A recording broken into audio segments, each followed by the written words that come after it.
Uh, Hi, chat. How is everyone doing today? Vince.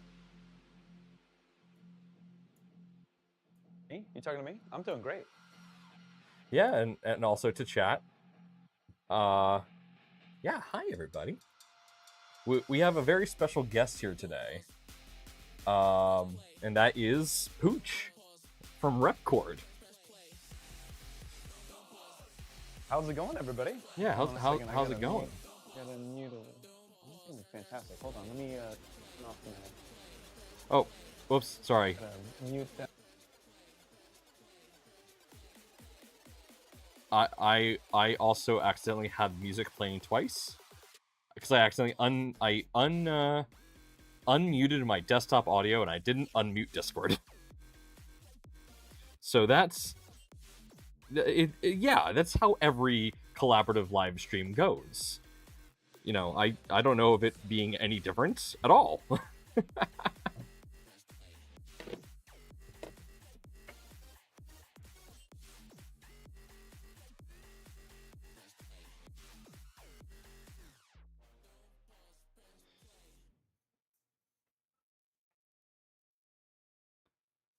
Hell yeah.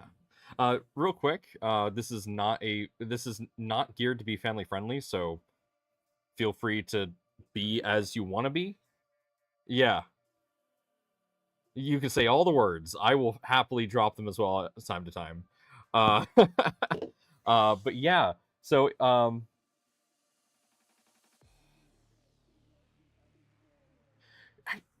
actually, it's not.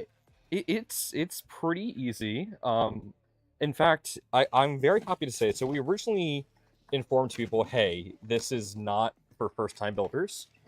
But then a bunch of first time builders got the kit, and it's been phenomenal. People have had a great time building this kit.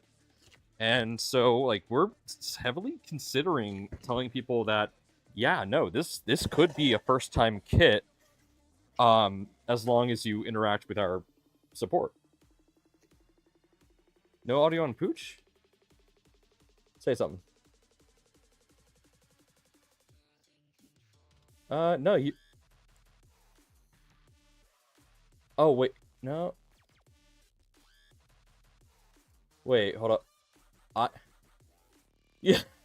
Let me try boosting your audio. Here, try saying something.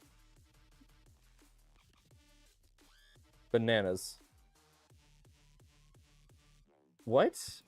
What is going on? Because my app clearly is showing me that it hears you. I hear you.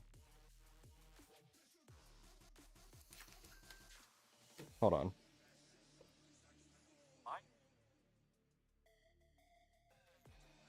What? Okay, no. Of course, my app is lying to me. Cause yeah, I just turned on the stream on my phone and did not hear you. That's wonderful. Okay, you know what? We're gonna do this. We're killing the music, and I'm gonna mute that. Unmute that. Okay. Go ahead and say something. I'm opening this box here in front of me. Okay. Looking inside. Unmute that. Go ahead and say something. Luckily, it There we says go. here, print out the spool holders. I'm gonna put them here. Chat can now hear you. I think that's these pieces. Okay, you guys can hear me? Yep. Now, be honest though, chat. You probably liked it better before when you couldn't. Oh, that's so mean. They're gonna regret this. They're gonna regret this. Oh man.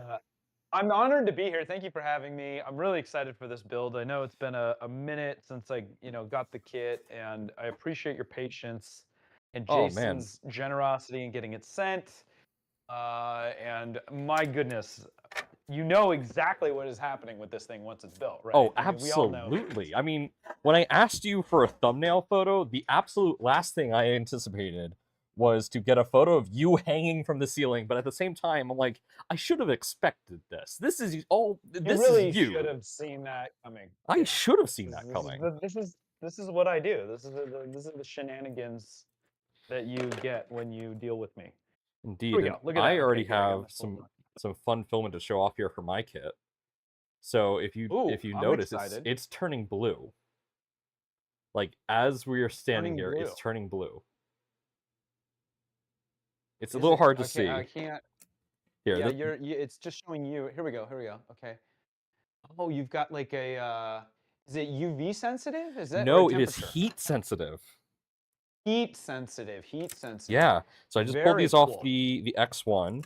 I just got some blue parts done on the Prusa, but I decided last minute to swap to this filament. So I'm not Okay. using my Prusa parts. Which, Okay. thank you for contributing that pre-sliced plate. Because you are apparently a master at compressing plates to fit. I Alicia struggled. says changes color. It means you're pregnant. That's funny. That's I like that. It's the indicator. Pregnancy Well, indicator. I guess I have to go tell my mom something very important. Yeah. I don't know how she's gonna take that news. You know the way moms do. Yeah, I was happy. You know what? It's funny. I was too lazy to actually because I actually know how to like do pull requests and all that. But I thought, you know what? I'm not going to bother with actually signing into the GitHub and all that. I'm just going to send it to you, and if you want to post it, you can. Yeah, I posted it immediately. It's a full plate. It's a full plate. It is not for the faint of heart. If I don't know if you saw, I did a post a couple days ago where I was getting a little corner lift because I did not. It was my bad. I'm Yeah, not blaming the printer. I got a But bit of corner lift as well, and that's why I decided to yeah, print a whole new set of parts on my X1. But I didn't want to cancel the other set because I'm like, it's working. It's actually yeah. the other thing that's funny that I learned recently. So I only just recently learned about the X1's ability to spool join. Literally right before we hopped on the call, it had to enable that to finish the print that it's doing. Nice. I Yeah. don't think I've ever used spool join on the X1 before. I mean, I know it's On possible. I the just XL. haven't tried it. I know it's possible in the XL. Yeah, that's what I'm talking about. I I used it thought you on the said the XL. X1. Yeah. Yeah, so I got the XL here, and then I got the X1 next to it. I did use essentially spool join on both of them today, so that's fun. There you go. I'm trying to. Do they call it spool join on the X1 as well? No, it's called just like continuation or auto refill, something like Continuation that. mode or something? Yeah. Yeah. All right, that's not coming off. Let's I will see. Pooch, wait what till later. colors did I choose? 3D and T printing. I chose. So this is like my favorite go-to, uh, like super durable filament. The PC carbon fiber blend that Prusament makes. It is just wicked awesome looking. So I did that for my primary, and then for my secondary, I did this nice dark blue ASA, also by Prusament. I think it's a royal blue. So I thought these two colors would complement each other nicely. Let me see if I can get a nice. Here's one of the trim grills I'll put over the top of this. By the way, super thin facade. I don't think that's the right one, but that doesn't matter really for the sake of illustration. I'll come up close to the camera here because let's see here. How's that looking? Maybe if I That's come over looking here. good. Ooh, yeah, that does Yeah. look good. Oh, I think it's a subtle dark. You know, most of my other printers these days are murdered out. I do black on black or gray on black or Yeah. something like that. But this, I wanted to try this royal blue, and I think that's going to look really nice. So I'm excited about that. So, my chat knows that we have a very special birthday coming up, and that birthday is Ooh, actually the birthday of my Alpha Positron. So it was manufactured in December, like the 30th. So Halloween is the birthday for my original Positron. So we just dismantled her for repairs and some, relaxation, some retuning and everything. So our goal is to rebuild her before the birthday. But that's something we're doing ourselves. Hey, who just subscribed? Thank you to BBs for subscribing. We do have a subscription goal of reaching 500, so thank you very much for helping us get closer to that goal. I think we're only like 30 people away. But yeah, so we're working on getting the original Alpha Posi back up and running. And for her, we're going with PA12 from Polymaker, PA12CF, Mm. and Not for the faint of heart. it is definitely not. I already clocked. So I got a tungsten carbide nozzle from Fadus to test on the Prusa, and I killed it. You killed the nozzle. I killed the nozzle. It got clogged. It was clogged so bad that my attempts to unclog it completely deformed the copper, the collar on it. And oh wow. Yeah. So I was like, that's "Hey, a clog. Fadus, can you send me a new one?" And they're sending me a new one. They're awesome. Yeah. But yeah, that was nice. fun. I moved over to my X1 just to finish those parts so that I could just have them finished. And I was really terrified because I don't have a sponsored nozzle on that one. I'm like, if this screws up, I'm out like $70. And I really didn't want to have to explain to my accountant that I had to spend another $70 to fix a printer. Buying more, well, you know, there will come a day where that's going to feel like nothing. But I understand how, when things are getting started, you know, every little bit counts. So. Oh yeah. No, but like Bruce has been sure phenomenal. They've been helping us out so much with things. Like I'm so grateful for the XL. I'm putting an enclosure around it. Sadly, not the Prusa enclosure, but we're going to be enclosing it with a community-made enclosure so that I can put positrons on the top of it. Very nice. Well, I look forward to seeing that. Yeah, we're obviously, you know, Prusa is very happy to support other open projects and as many makers as we possibly can. So I'm glad that you've been putting it to good use. Yeah, we actually, chat, great news. We are actually now Prusa affiliates. So I haven't added it to our Twitch page just yet, but if you check the description of the YouTube channel, you will see that you can get you can get stuff from Prusa as from our affiliate link. So if you want to help support the Positron channel, if you plan on buying something from Prusa, feel free to use our affiliate link, and we get a small kickback, which just helps us keep the project going. I have while we're doing ad reads, by the way, I hope you don't mind, but I am contractually obligated to do at least like 5 ad reads a stream. So okay, the first ones I already plugged. So Uncle Jesse, for real, when you need shilling like a villain, look no further than Uncle Jesse. So we do dynamic ad changes here. If ever you need, you know, your product or whatever shilled on this channel, by the way, we do this. I'm a size medium. Feel free to send me any of your swag. I'm more than happy to shamelessly show it off. So this segment of the stream is brought to you by CookieCAD. CookieCAD, everybody. Really cool filament. Have you gotten to print any of the CookieCAD filament yet? My entire XL enclosure is going to be printed in CookieCAD. Oh, what colors? It is dark magic because we're going with spooky month. I like it. I like it. It's a dark magic. Well, that's a perfect segue then. So we can't wait to see your XL. Yeah. Well, thankfully we don't have to use this stream, but I'm going to reprint a part because that is fused. Or I just never use the USB port. I'm just going through removing supports on my parts before we get started here. I was just doing that myself, and I have to say I'm really impressed by your you know, print in place supports you've done. How nice and cleanly they break away, but how, you know, well defined the support part still is. Yeah, I really got a lot of satisfaction. Whatever these side bracket pieces that had the little V supports. Like, yeah, so if you noticed, really I merged a few of those parts so that when you remove it from the bed, it merged the support material so you can just break it off easily. Saves us more space on the bed, too. Yes, it does. And it's just, like I said, it's just so satisfying to like just go and pop it off. At first, I wasn't sure if it was because I didn't have any context of what the parts were, but I'm like, I'm fairly certain that's 2 parts. And sure enough, as I pulled it off, I hear that little crack, and I'm like, oh, we just did a little print in place support so it could go vertically. So well done on the design of that. Well, thank you so much. But yeah. All right, let me pull up the guide here. Yeah, so this first stream, we're mostly doing a lot of the smaller assemblies.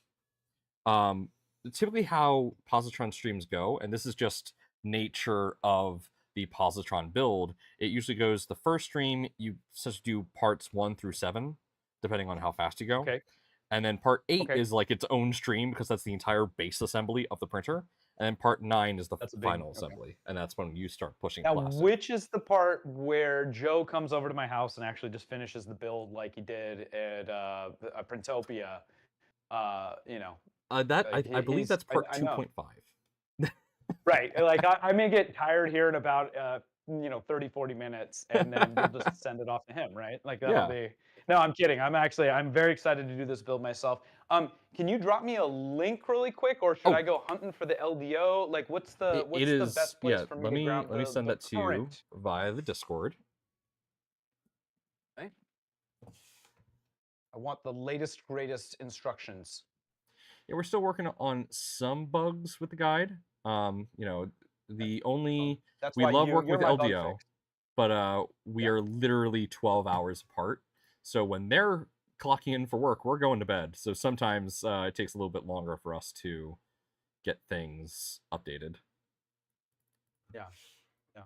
While There you go. you're doing that, 3D and T printing, this cookie CAD thing that I speak of is they don't make cookies, and they don't actually make they make kind of a CAD product. I don't know. Nathan may have words with me on that, but they make some of the most like beautiful, vibrant colors. They do filament, and then they have a whole. I don't know if have you used their platform, because originally they had this online thing for like making your own cookie cutter, Yeah, right? they did. And they got started in like the kind of the baking industry, right? So it's like all of Melissa's contacts. She was a baker, and so like they built this like 3D printing company around the application of like cookie cutters, and hence Cookie CAD was born.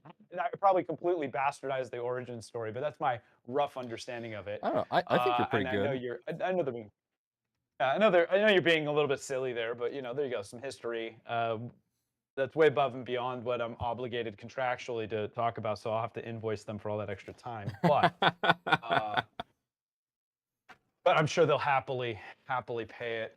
Let's see here. Okay, good. I'm gonna put this up on this screen over here, So so I can kind of look to my right as we go. So here we go. Come back here. one thing that you're going to want to do, do you know where Yeah. this is? This document?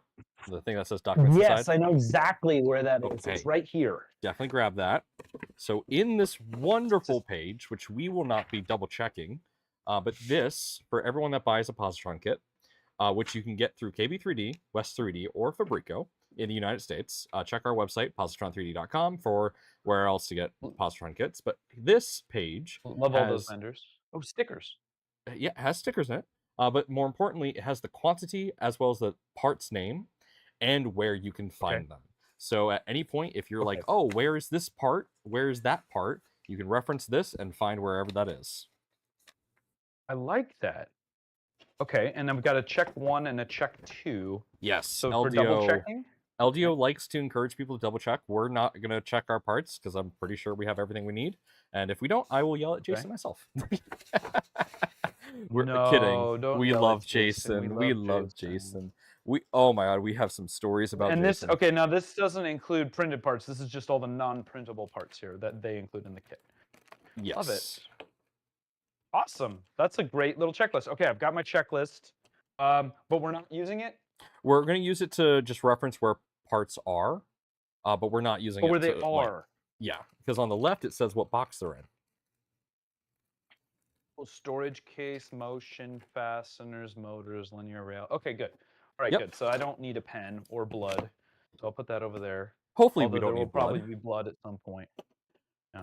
The blood count on a Positron so far is quite low, and we like that.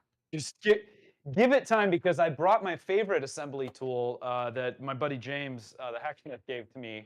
Actually, technically, I don't know if this looks familiar to anybody. This was made by Naomi Wu. Look at that. You got to get the deployment, right? So, but this is my fine adjusting tool right here. but it's quickly deployed, as needed. So I can keep it here.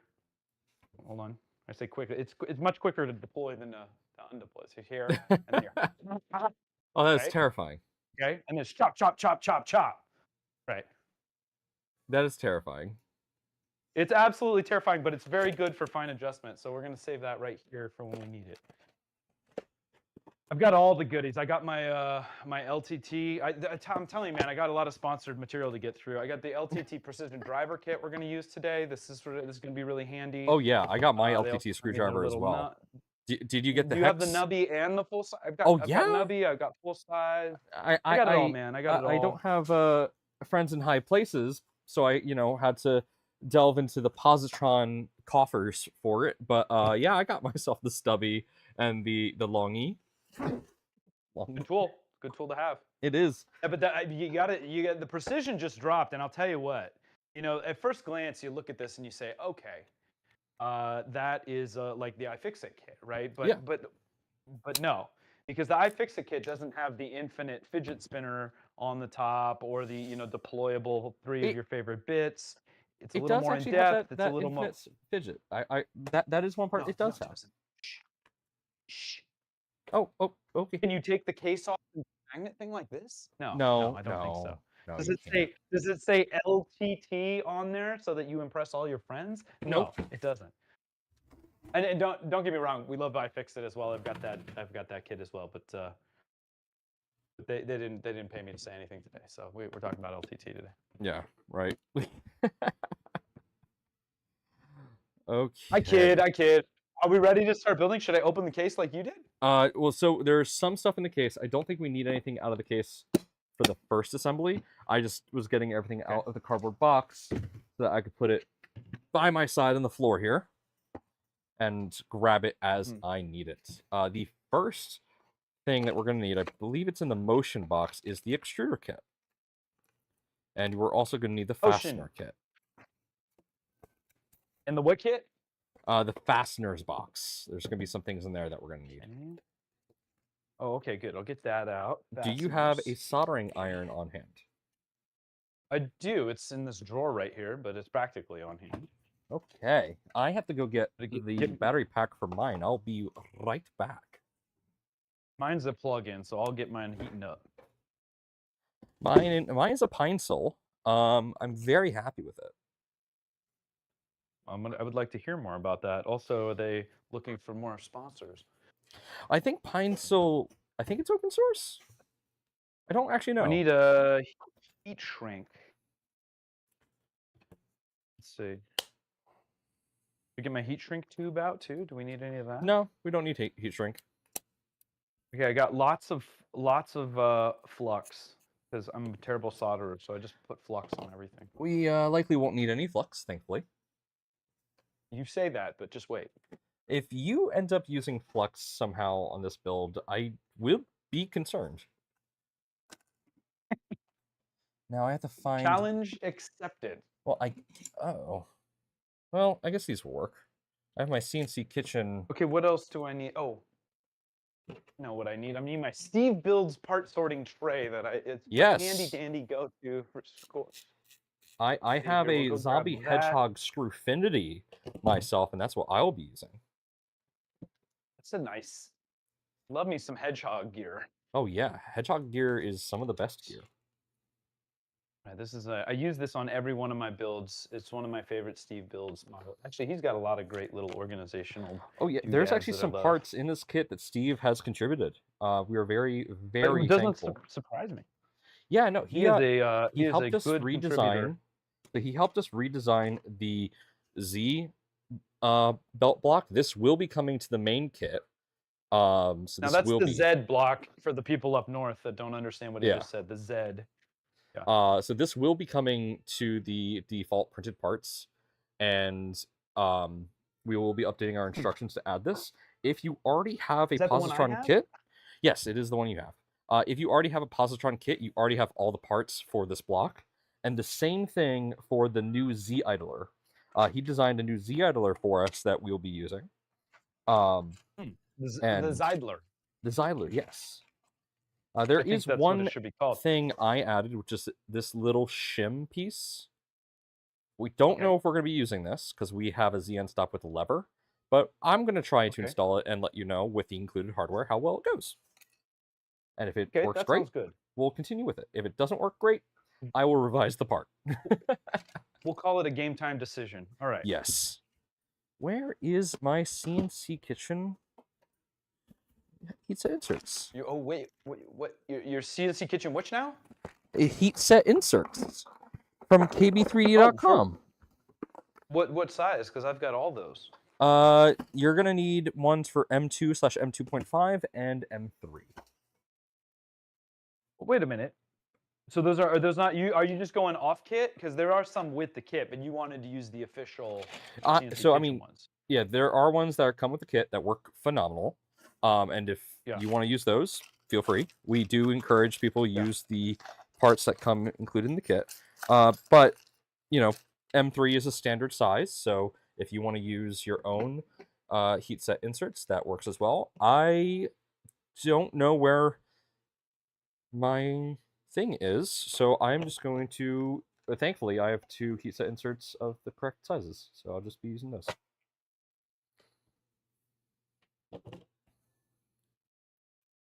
Hey, Mad Cats, welcome. Hello, everybody. We've been so busy just kind of getting prepared. I haven't said hello to every single person here. So hello, everyone that I haven't said hello to. Welcome, welcome, welcome. Yes, a very special stream tonight, and we are all very excited. I'll use the ones in the kit because otherwise I'm going to have to go digging for my CNC kitchen stuff. Yes. But I do like a little German flair on things when I can. So we'll see. Maybe we'll find an opportunity to implement. Well, also, I am 25% German, so there's already plenty of German flair in the kit. Are you? Okay. I am, roughly. I'm still learning my German. We got a few. Let's see, Mad Cat, can I handle? But we're gonna find out if I can handle building something this small. Maybe I'm actually. This will be the smallest printer I own now, which I'm excited about. I love the. Do you not have any Prusa Minis? I do, but I think this is smaller than a mini, isn't it? It is about the same size. We have a 180 by 180 by 165. It definitely folds down to be more compact than a mini. Oh yeah, so I mean, it is going to be the printer that you own that has the largest build volume to build printer size ratio. That I believe is the crown that we hold currently. Yeah, no, that's a good record to have, I suppose. So the one you said, the birthday machine, the Alpha. Yes. You said was a year old, right? But the project, as I recall, is over a year old, right? Yes. I mean, so this is just. Give me some history. So yeah, Positron project as a whole, it's about 3 years old at this point. And it started with Kraylin. When Kraylin was in university, he designed the original Positron, and it's awesome. It's great. But Kraylin, when he went through his iterations, he designed the V3. And right before he released the V3, he came into a Discord that was a community Discord for Ender 3s. So an Ender 3 community Discord. And I was a moderator in that Discord. And he enters the server and he asks our mod team, hey, I'm about to open up this Discord and this community. Are there any volunteers to give us a hand? And I said, yeah, sure. I will happily volunteer. So I volunteered to assist Kraylin, and well, we got in, and we realized really quickly that what Kraylin needed wasn't necessarily a moderator, but he needed a business manager. And hi, Zombie. Yeah, you're a mod here. Yeah. Hey, Zombie. So welcome, Zombie. I hope you're still feeling good. But yeah, so he entered the Discord, asked for volunteers. I volunteered. We realized that he didn't just need a mod, but he needed a general manager. Because Kraylin is we love Kraylin. Kraylin is very much the textbook nerd that is very antisocial and very to himself. and a very private individual. And so he asked if I could take care of like hand talking to people, talking to vendors, and talking to like LDO and whatnot. Mhm. So I did. A couple months in, Kralin got a job offer based off his work with Positron, and he was like, well, if I take this, I can't work on Positron because of NDA, non-compete. And I looked at him and said, Mhm. you would be stupid not to take this job. So he Mm. did. He is Alright. now a lead at that position. I can't say what company, but he is one of the most important people there. And he Wow. is, It's a secret what company he even works for, huh? Okay. I mean, he's just personally asked me not to tell people. If you Got found it. his LinkedIn, you'd be able to tell what where he works. But he does really enjoy his privacy. So, but after all the work we Understood. did, he we started Positron 3D together, and he said, "Hey, Nomad, I want to thank you for everything you've done. Um, I would like to like make you 50% owner." And I said, "Well, thank you, Kraylin. Really appreciate that." So I'm now like the operating owner, since he can't participate in it. But it's still 50-50. And we worked on the V3 with LDO originally. So we actually made a V3 kit. It was not good. There was a lot of problems. Mm. I Mhm. have Mhm. it right here actually. This is Positron V3 number 6. Yeah, number 6. Wow. That's what this one is. And this has the original bed that is just a glass plate Ooh. with defroster wire on the back. Uh-huh. And then after Wow. that, we developed the ITO glass bed. And then, of course, inside here, I can't really pull it out because limited hands, but that's the original V3. Now, for those who don't know, Awesome. we are going to be auctioning this original V3 off at Sanjay Mortimer Rep Festival. So if you want a piece of Positron history, you can win it Who doesn't? at Sanjay Mortimer. But you won't just get a V3, you'll also get a 3.2 kit. Hmm. So if you love Positron and you love just the history of it, that is literally perfect for anybody that is really engrossed in everything. That's awesome. That's awesome. Well, I look forward to seeing you guys there. I will definitely be there. Um, and that's a great little giveaway. So hopefully somebody gets a nice piece of history there. It is functional, but we tell people that it's a museum piece. Please don't use it. It's a garage queen, as We they say, we right? ran a benchy off of it. You want to see why we did not release the V3? Sure. Here's our benchy. You like Yeah, that it's bow? rough. Yeah. This is a tuned benchy. Wow. So Yeah. you call it V3. What's the history of like the V1, the V2? Like So the V1 and the you know? V2, those were done by Kralin. I did not have Hmm. a hand in those, but the Hmm. V3 I also didn't have a hand in. But V3 was that printer. It used That's when you got synchromesh involved. And so cables. now, yep. Used synchromesh cables. It used a Pi 02W, and it used like a SKR Mini. Um, Yeah. and Kralin, I think, does not have the V1 anymore. I think he scrapped it to build the V2, and then he scrapped the V2 to make his V3. His V3 is still running perfectly. Like, no problems whatsoever. Better quality than that. Hmm. Because he's insane. I've been told by his coworkers that, yeah, wherever Kralin is, there's a 65-inch TV as his main monitor and a positron going off the side. That's awesome. He literally took down a Right. TV from one of the walls and just put that up as his monitor. Like, how far away does he sit from it? Not far. Okay. Yeah. It's like burned. His shadow is like burned in the wall behind him. Like, it's Kralin is not I monitor always sit refer anymore. to him as my crazy engineer. Um we miss Uh-huh. him.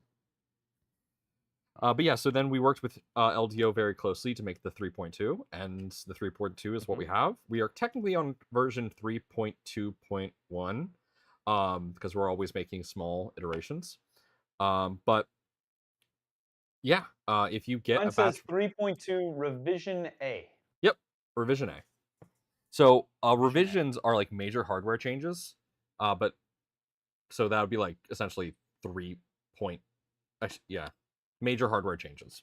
We're not going to do that for a while. So if you get a kit now, any changes that we make, our goal is to make sure that you can make those changes with the hardware included.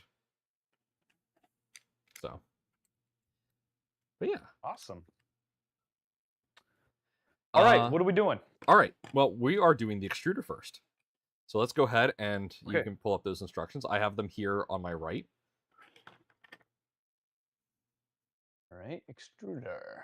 Yeah, and we're going to be doing some heat set inserts. So these are going to be, we got 3 M3s and an M2. Oh, that's why I thought we were actually going to solder. Oh, why don't I get my little like heat set soldering iron? That's out in the garage. Hold on.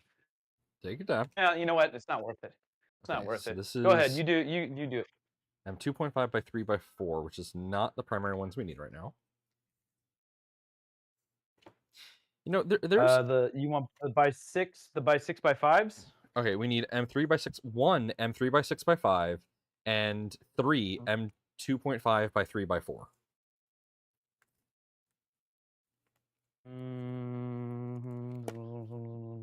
Yeah, so the fasteners kit is where you're gonna find it. I got it. I got them. I spread them all out in front of me here, and I got them. I'm just okay. I got those, and now I need the part that looks like that, which is this. And let's just move this mouse over here. All right, let's get this heated up.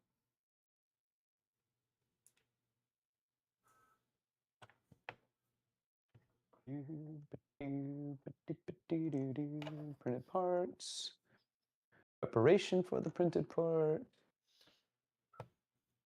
I do have a second monitor stacked, which is 30-inch, but that is further away. The 70-inch is overkill, but 55 is fine. I have a 72-inch TV as my little living room over to my left here. It's nice. For heat set inserts, I typically do 230, like just enough to melt the ABS. Going 232. Let's see, and so we're gonna start with the 3 by 6 by 5 in the little flappy door. Yep.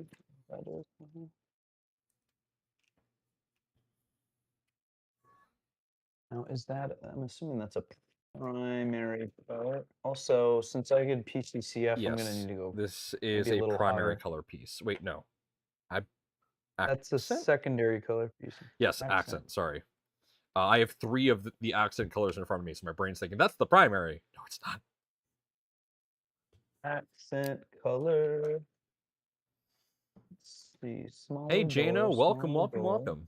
What's everyone's heating iron of choice? Well, mine is the Pine Sol. You love me, my Pine Sol. What is your heating iron of choice, Pooch? This is a AUIE. I don't know. It's something I got off AUIE. AUIE. I don't know how you pronounce that. AOYUE. The INT 937, the old reliable. That is an old reliable there. I'm not. Why? I don't have that. I'm running a Pine Sol off of. I've got one that looks sort of like that. Is it this one? Maybe that's it. Maybe this angle is confusing me. Let's try another angle. I think this is the part. Oh, Joseph, I did not say where my filament came from. Okay, my purple filament is, I believe, Galaxy. It's Ambrosia. It's Ambrosia ASA.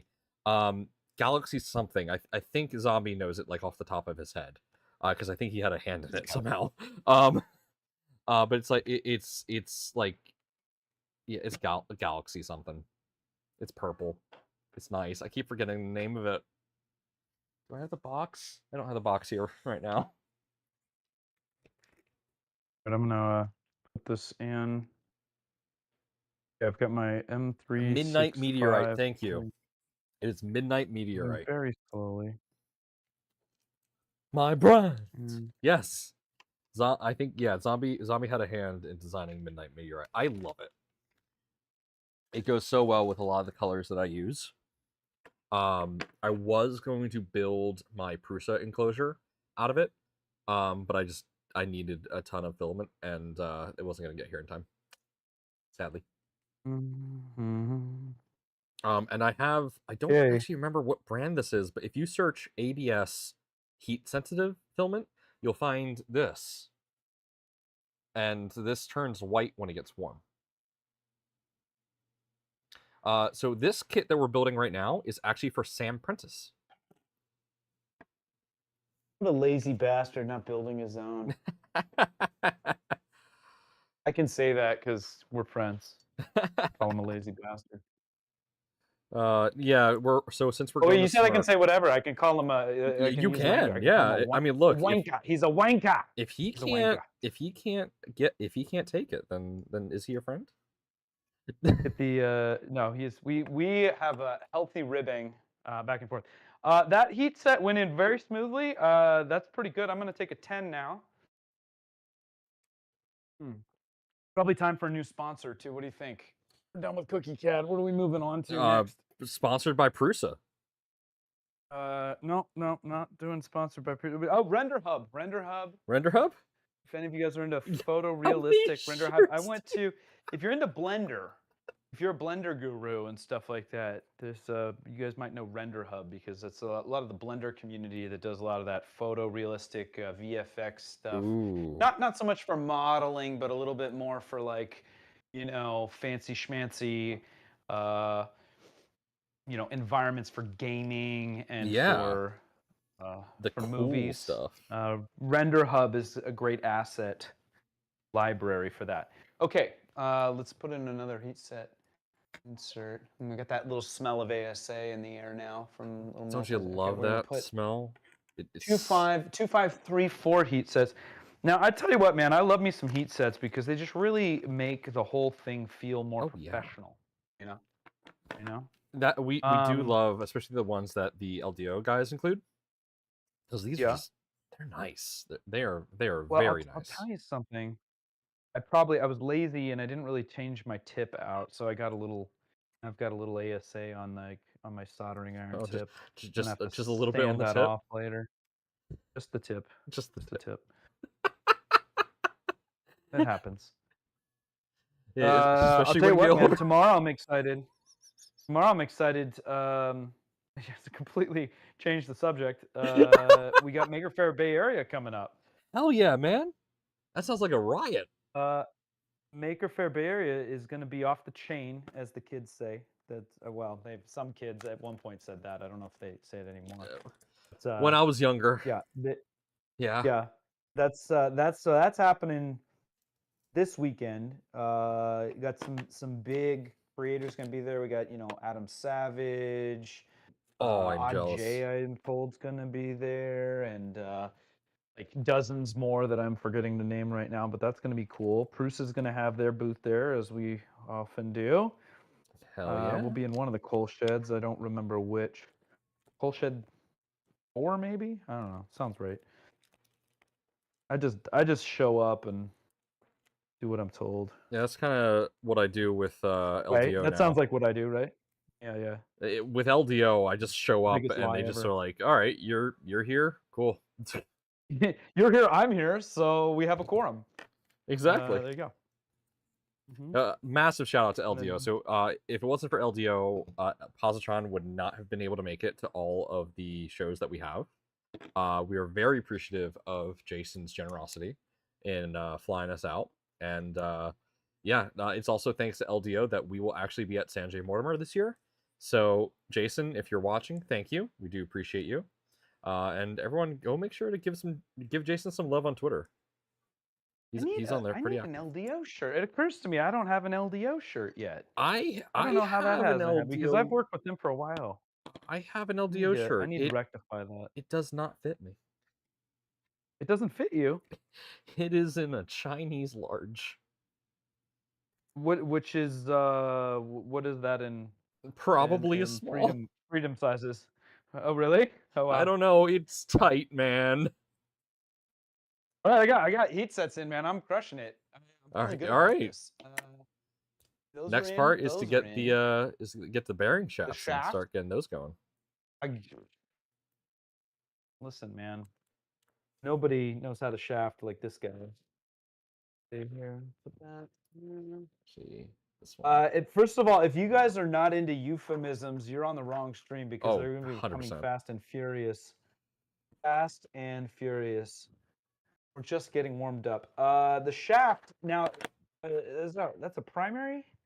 No, more of an the accent shaft is going to be is not a printed part. That's going to be in your extruder. Oh, that's that makes sense. That makes sense because it's a shaft and you don't want that to fail. No. Not that a printed part would fail.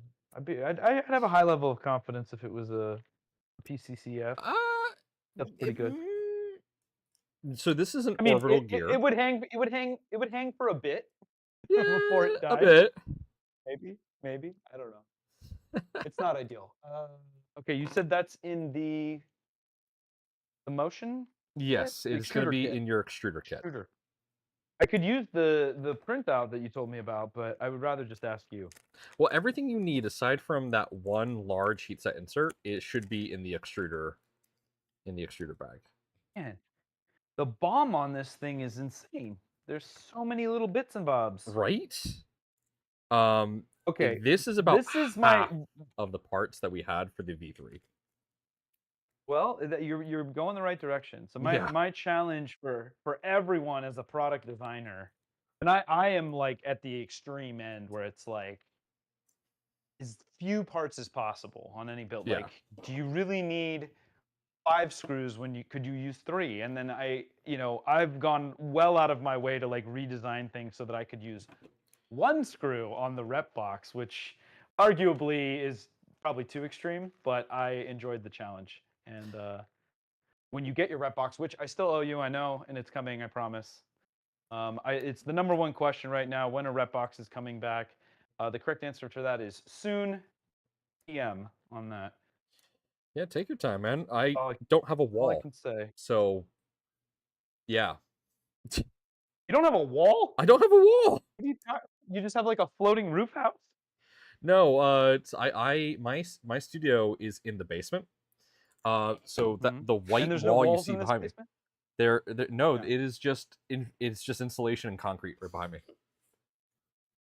Oh, so we'll just use some concrete anchors and we'll bolt it to the wall there. Right. We can bolt it to the ceiling. You got ceiling, don't you? I do. My idea right now is to just have all my printers in enclosures and then put the rep box on top. Jinx 94. Yeah. On top of that. You could do that. But boring, but you could do that. Okay, so we got that, and then we got bearing, one of these bearings, and then we got the set screw and the spider shaft. Ooh, the spider shaft. Primary gear bearing. Okay, so we're gonna find, and then this is gonna go through the bearing. Is gonna go through the. Is that a printed part? What is that? All right, so what is this? You're essentially gonna be putting this through. See that? Yeah, I do see that. Okay. That's going to be an accent part. Yep. Mm-hmm, Keep forgetting my purple is my accent. Purple is your accent. My voice is my passport. Authenticate me. What movie is that from? Chat. Oh. Who knows? Who knows it? My voice is my passport? Oh no. I don't. My voice is my passport. Authenticate me. That's the quote. What movie from? Is that Fifth Element? No. Oh, it's an oldie. I have it's an oldie. It's probably older than you. I'm showing my age here. I'm 27, so is it? Yeah, you're 27. So that's yeah, it's definitely older than you. Oof. Yeah. All right, Uncle It Pooch. feels so familiar. 94 knows it. Uncle Pooch. Uncle Pooch. Okay, so I like the way this bearing fits very nicely in that space. Oh yeah, And I need it's to perfect. find perfect fit. And then I need to find, although this illustration seems confusing to me. Let's move forward and see here more. See, now this suggests that the spider shaft should go through the bearing. Yes. Which does not. It's oh wait, hold on a second. It's really tight. I've got a bearing in a bearing. I've got a bearing inside a bearing. Yeah, that happened to me too. One of the other bearings got stuck in the bearing. It just migrated. And I thought it was like a bottom out. It said, this sounds like a nice place to live. Yeah, it just decided I live here now.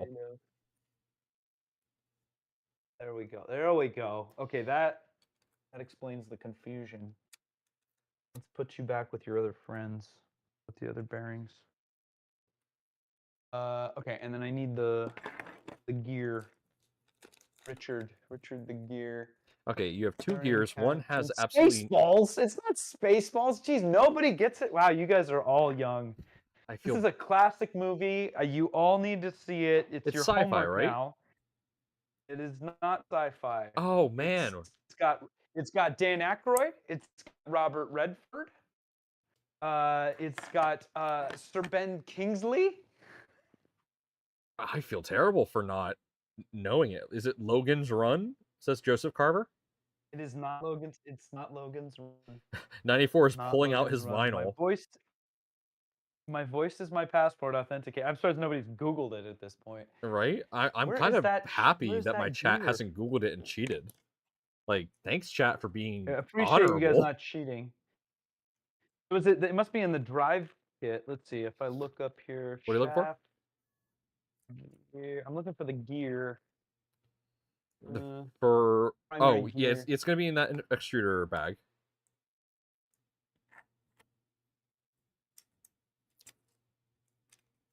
It's in the extruder bag. Yep. Planetary gearbox cover. It's gonna be in the same bag that was in. Ah, here it is. Primary gear. They're black. They're black. Yes. And that's for me. Okay, I've got two.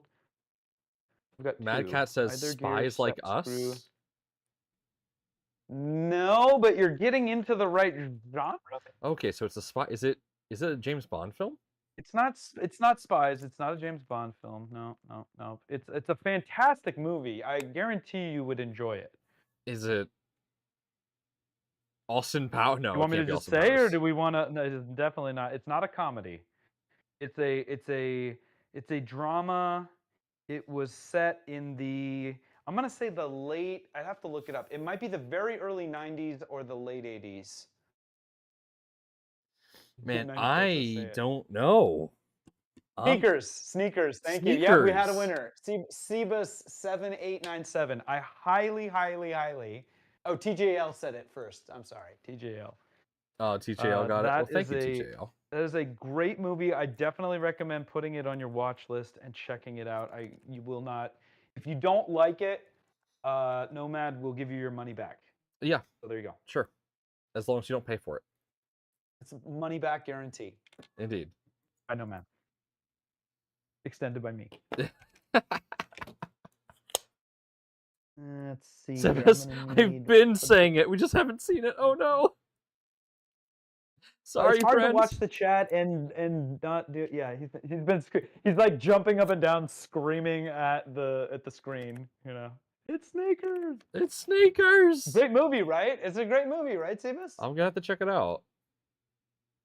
It's a classic, man. I mean, it's like where the origins of, like, you know, it's got like phone freaking, you know, like early days of hacking. It's like an early hacker film. Really? I'm surprised I haven't seen it then. Yeah, no, it's really great. I might have to watch it again. I love putting on old movies while I do things like this if I'm not streaming, to have in the background, because, you know, I've seen it a billion times, but it's just like, it's very soothing to me to have the classics on while I work, and I've got probably about 10 to 15 go-to movies that I'll cycle through for that kind of thing. Hell yeah. I'm using the wrong set of screws, and I'm literally looking right at the correct set. This is gonna take us like about 50 streams probably at the rate we're going, but that's okay because we're having a blast. We're having a blast. We're having a blast. And the some of the instructions have changed ever so slightly, so my brain's like, wait, that's not how we do this. And then it's like, oh, now it is. Yeah, now it is. That's not how any of this works. So don't trust me, as everyone else says, RTFM. I am RTFing RTFFing. Oh man, I might have a little print defect here. Oh, what happened here? Well, I don't know if it's gonna compromise. I didn't notice it before. Like there's just like a little. Here, bring it up to the camera. Let's have a look. Like a little layer separation here on the. Oh, I dropped my. I think I just broke my LTT precision driver. Okay, let's see. I don't. Is that visible? Can you see like right here? Yeah, I kind of see it like from afar, but when it's afar, I can see it, but Hold I can't see the detail. See a zombie. Okay. Okay. Right yes, here. Camera's not focusing, but I see it. I see what you're talking about. I think I'm too close. I need a macro. I think it's going to be okay. We're going to try it. I think it'll be fine. And if it becomes a problem, but I mean, is this the problem? Is this feels like it's well in the belly of the beast? Not really. So, oh, okay, good. So if it's something I need to reprint, I can get to it easily. Oh yeah, absolutely. Oh, okay, all right, good. Then I'm not worried about it. So that's one of the nice things you're gonna find about the Positron. It is really easy to get to the subcomponents of it, and like if you have to make a repair, you can easily do so. While I've wandered out from behind the news desk, I'm gonna grab some flesh cutters. Usually they're in my standard kit, but for some reason they got. Yeah, as Joe was saying, it is super easy to make changes to the extruder portion. In fact, we have like several mods where like you swap out the center section for like the most common mod I see people do, which I'm surprisingly not doing for my build currently. I will do it later, but just ground effects. It's an M10 coupler for the extruder body. I was gonna guess the undercoating, but okay. Do you pay for the undercoating on your Positron? Yeah. Whenever I go through the car wash, sometimes I make sure to get the undercoating. It's more of wheel a peace of mind. the wheel shine. Yeah, it's a peace of mind thing. I don't know if it actually helps, but it makes me feel nicer. It's like when you put premium in your car. You don't know if your car really needs it, but it just kind of feels nicer. It adds 5 horsepower, though. I know. I've been told. I mean, for me, it's just using premium electricity because I got a Tesla. Yeah, me too. I don't. Well, the truck. I don't have. I did put, and this is gonna get people are gonna groan, right? It's like I did put a pre-order in for the Cybertruck, but I ended up deciding not to. Yeah. I think it's against my better judgment. It's always been a long policy of mine to never adopt like a first model year anything. Absolutely. So and this is why I waited for the 3.2 kit on the Positron to come out. It's been well weathered and beaten. I can definitely say that you waited a great time for the Positron, but you also definitely made the safe choice on the Cybertruck. I also want a Cybertruck, but yeah, I'm gonna wait a few years. Let's be clear. It's a very polarizing thing. People love to hate it. We are separating right now the individual who owns the majority of the company from the vehicles. We are strictly talking about the vehicles, because we don't like to get political on this channel. So we can swear all we want, but we can't talk politics. You said. Yeah. Okay. All right. Noted. But I mean, I got my Model 3 like 6 months ago at this point. So I got the 2024. How are you liking it? Oh, you got the most recent one too. Yeah. You got the refresh. Nice. I got a rare version now because now they're not making this version anymore. Which version is that version? It's the base model. So it's the base version. They don't make the base model anymore. I think you only can get a long range or a dual motor. They don't make the standard version anymore. So I got a rare one. Yeah, they love. We were talking about bomb optimization. They're all about minimizing the number of SKUs and parts. You see that whole drama about like on the Y that they would sell you the trailer hitch option and it would actually be installed on a lot of them, but then they would just cover over it with fascia, Yeah, and then like there was some tool that people figured they could print out so they could remove to see if they actually had the tow hitch on there or not. It was always on there. It's just you had to pay for them to expose it. yeah, I did hear about that. Also, wow, Yeah. me handling this piece turned it completely white because of just the ambient heat of that How much assembly. heat? And because you're, as we've established earlier, you're pregnant. That's what that means. Yeah, it's making sure to ensure that I'm staying positive. Yeah. That's what the positive in Positron is. It's positive pregnancy test. Few people knew that actually. Well, I feel Okay, so then I obligated get my that other support balance. since we found this out on stream with you, I'm gonna name them after you, despite whatever abomination comes out. It's perfect. Pooch is Pooch. There you go. There you go. Baby Posi Pooch. Posy Um, Pooch. okay, there we go. I've got the support bearing. That's a tight fit, man. That shaft is precision machined right Oh there. yeah, absolutely. I And might I've be a got step the ahead of you because I've hobbing. already mounted my bottom plate. Yeah, you're already. Oh, okay. In front of everybody? Yeah, there's the bottom plate, so I gotta find that. Is You that should an name your accent printer piece the also? Poochitron, chat says. My printer is called Negatron because he is immediately going onto the ceiling. I love it. And an inverted positron, as we all know, is a negatron. And I'm not allowed to name my positron because this is not my positron that I am building. But you never said I'm not. And if it's going to Sam, I get to name it the most ridiculous thing I can possibly think of in Sam's honor, which would be the Wankopotamus. The Wankapot. Wankopotamus Rex will be its name. Here, heretofore. I'm going to laser engrave that onto it. In accordance with the prophecy. I will laser engrave Wankopotamus onto an Wankopotamus. inside part of this printer. Thank you. Please do. Don't tease me like that because Sam deserves nothing less than that. Oh no, I'm absolutely gonna do it now. I'm gonna put it in a spot where he can hide it, so that if he makes a video on it, it doesn't have to No, be. he needs to wear it with pride. But fine, you do what you want, you coward. But still. Okay, I think this is the part. Is that the part? That's not the part. I'm trying to find the motor plate, bottom plate. No, wait, Okay, yes, that is a accent part, and it is one of the very small parts. It's gonna be a thin part. Yeah. You see, there's no bananas on there for scale. Right? Yeah, It's about the size of my thumb with 2 joints. Of a thumb. Sebas says to engrave it on the Z extrusion. Maybe. Just massively on the Z extrusion. That's what you really need to do. There is a positron out there that I built called the Hitchhiker.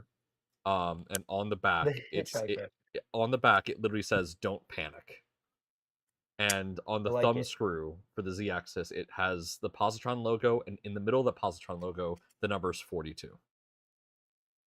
I love it because that's the secret to the universe and everything. Yep. Dude, I give up. I'm missing that part. I can't be missing that part. You said it's an accent part, right? Yeah, it's an accent part. Wait. It looks like this. See?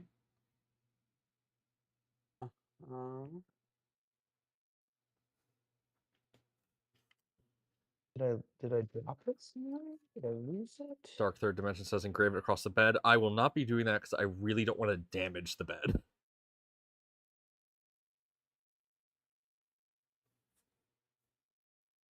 Looks like a surprised frog. Lay some stuff out here. Yeah, it does look like a surprised frog. Holy crap! It looks like a surprised frog. I am missing my surprised frog. Oh no. How can that be? Oh wait, I found it. Yay! Wait, is it this? Is it this? 1 second. That looks right. Does it look like this? It does look like that, but it doesn't look like the picture I'm seeing from the Oh, side whoops. view I'm sorry. here. Okay, you do need that piece that you're holding. But you're also going to need this white piece that I'm holding, which is a larger Not an main. accent part. Yes. Thank you. Sorry. Okay. I got the bum steer. Okay. When you're building The positrons with me, white. I lead people astray all the time. I know what I'm looking for, and everyone else doesn't. I've been led astray. I've been led It's astray. all going according to plan. I need to reprint that part. I think we're gonna include supports on this piece because it's just out of 45, and some printers do not like it. How big is that one? Hold Actually, on. no, I it's want on to the see that inside. white piece again. Show it to me again. This big.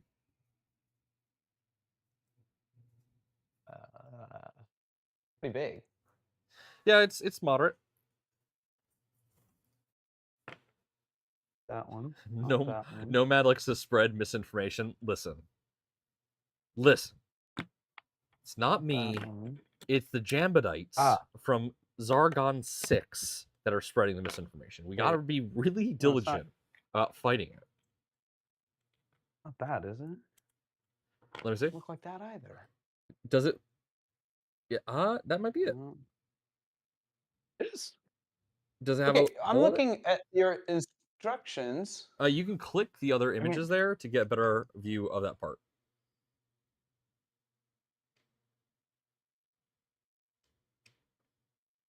Is it multiple parts? No. No, it's one part. Okay, I have the bottom plate. Here, do I have a printed version that I'm not using? Oh, it's going. No. Around. Oh, I do. Here we go.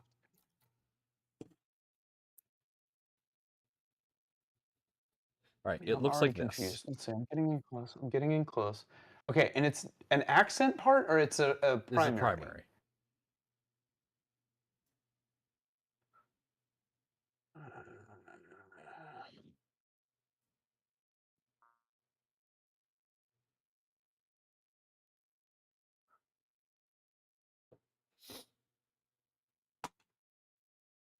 Negative Ghost Rider.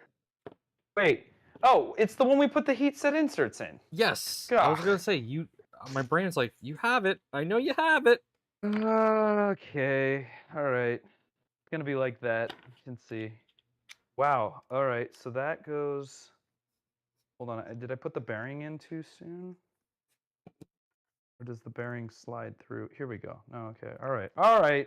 Listen, everybody. Crisis averted. Everybody calm down. Everybody calm down. Everybody calm down. It's fine. Fine. Everything's fine. All right. And then I got the cap. Wow, that looks cool. That looks super cool. Okay, now I'm gonna bolt it all together. Wow, this is so slow going.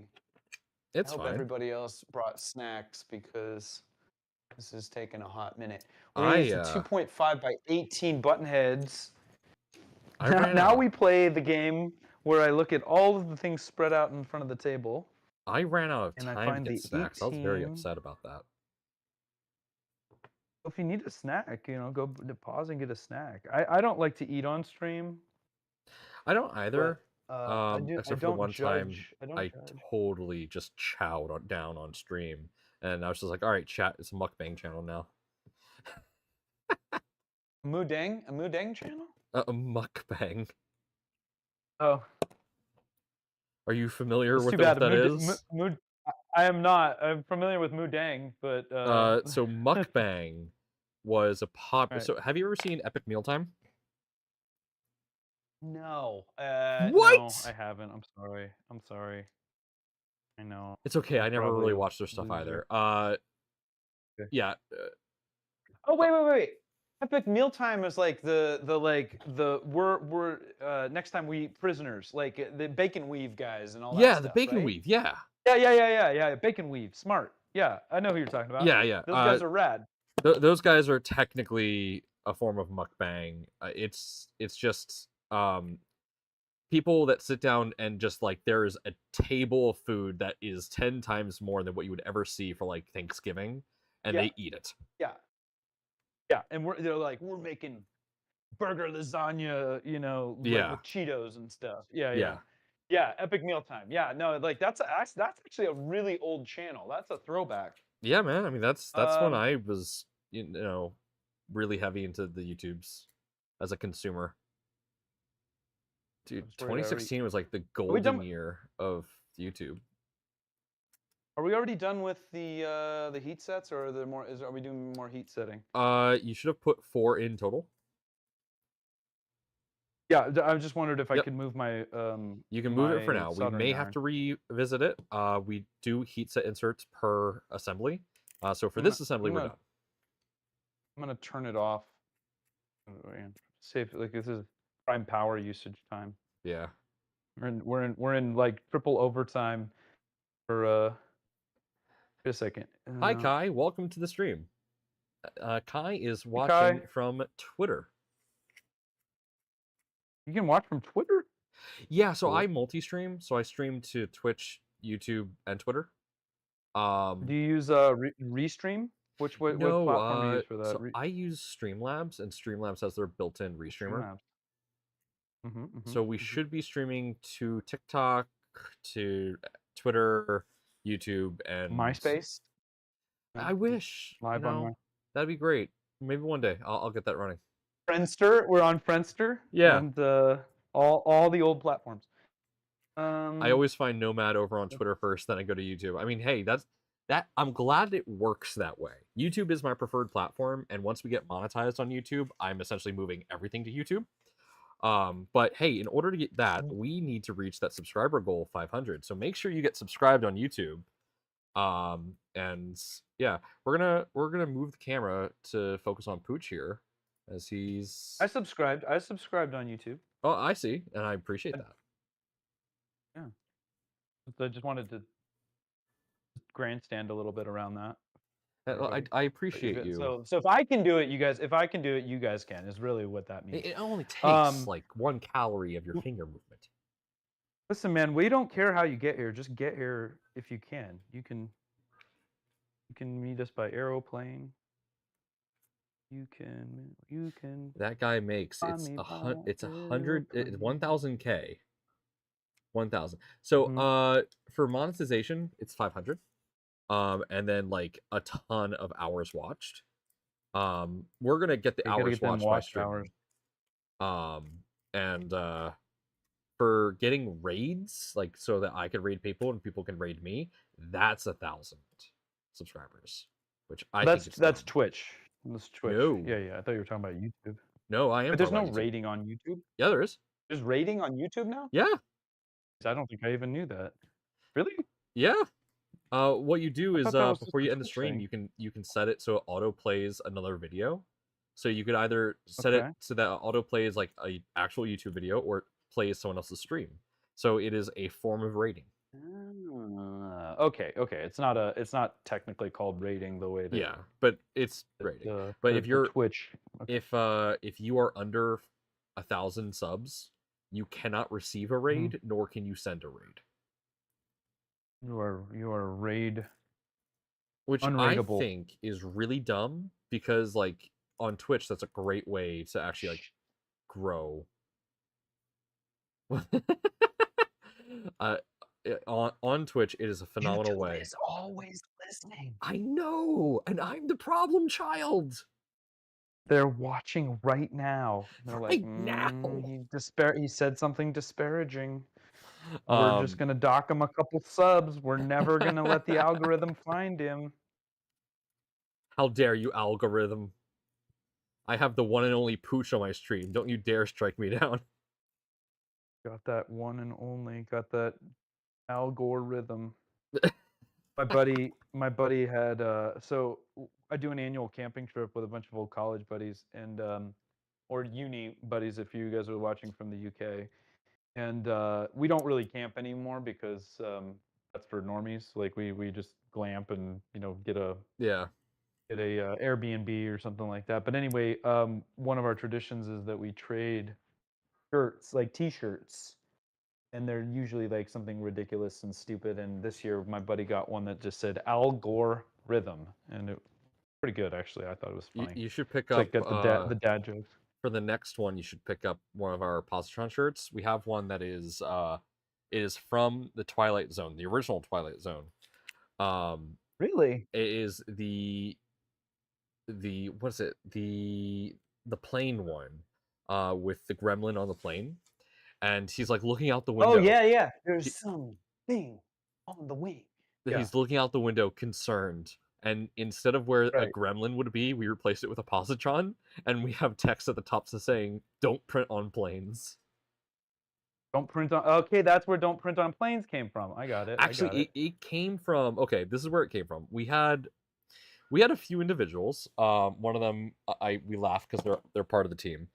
And I was originally part. I was about to be part of this group of 3, but we had a group of people that were like, "I'm going to try print on a plane," because we have an ultra portable printer that we brought on as carry-on, and we are all so desensitized to printing. It is second nature for us, so we don't think about it.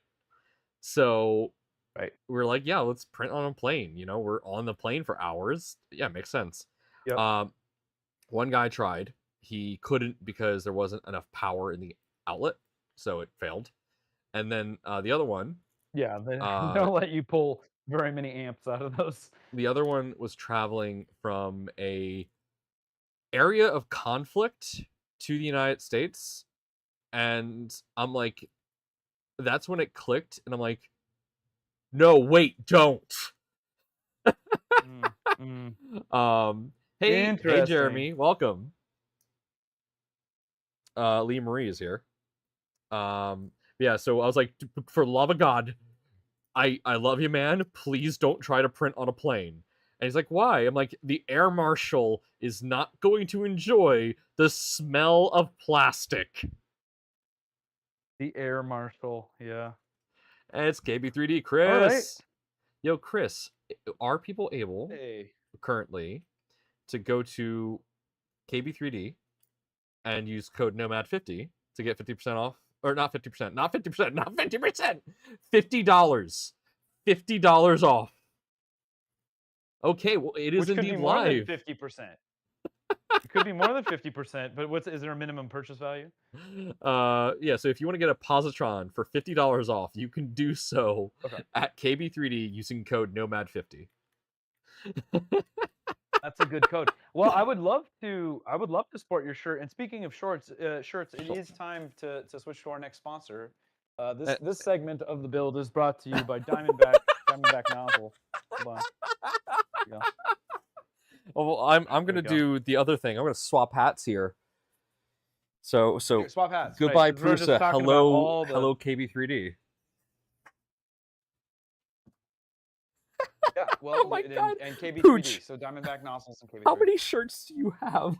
I have so many shirts, man. I'm actually, the thing is, like, everybody's like, oh, you know, broad-chested, you work out. No, I just wear a lot of shirts, guys. Like, I'm actually, like, it's all concave here, and you could just eat guacamole out of my caved-in chest were it not for all these shirts. Okay, I think I've got the extruder together. Okay. So we're making progress. I'm scrolling down. The guidler is okay. next. Yes, the guidler. This little piece here. Is that an actual word? Because that sounds like a Dr. Seuss term, like the guidler is. I think it is. This is a very simple assembly. It is literally only 3 pieces. I will disassemble mine to or 4 pieces, but whatever. Semantics. I got a bushing. Yep. Yep. You grab palm. It's a palm bushing. You grab your other gear dialer. Oh, thank you to Digital Dragon for following on Twitch. Appreciate it, man. But you grab this gear, you get the bushing, and you just shove it in.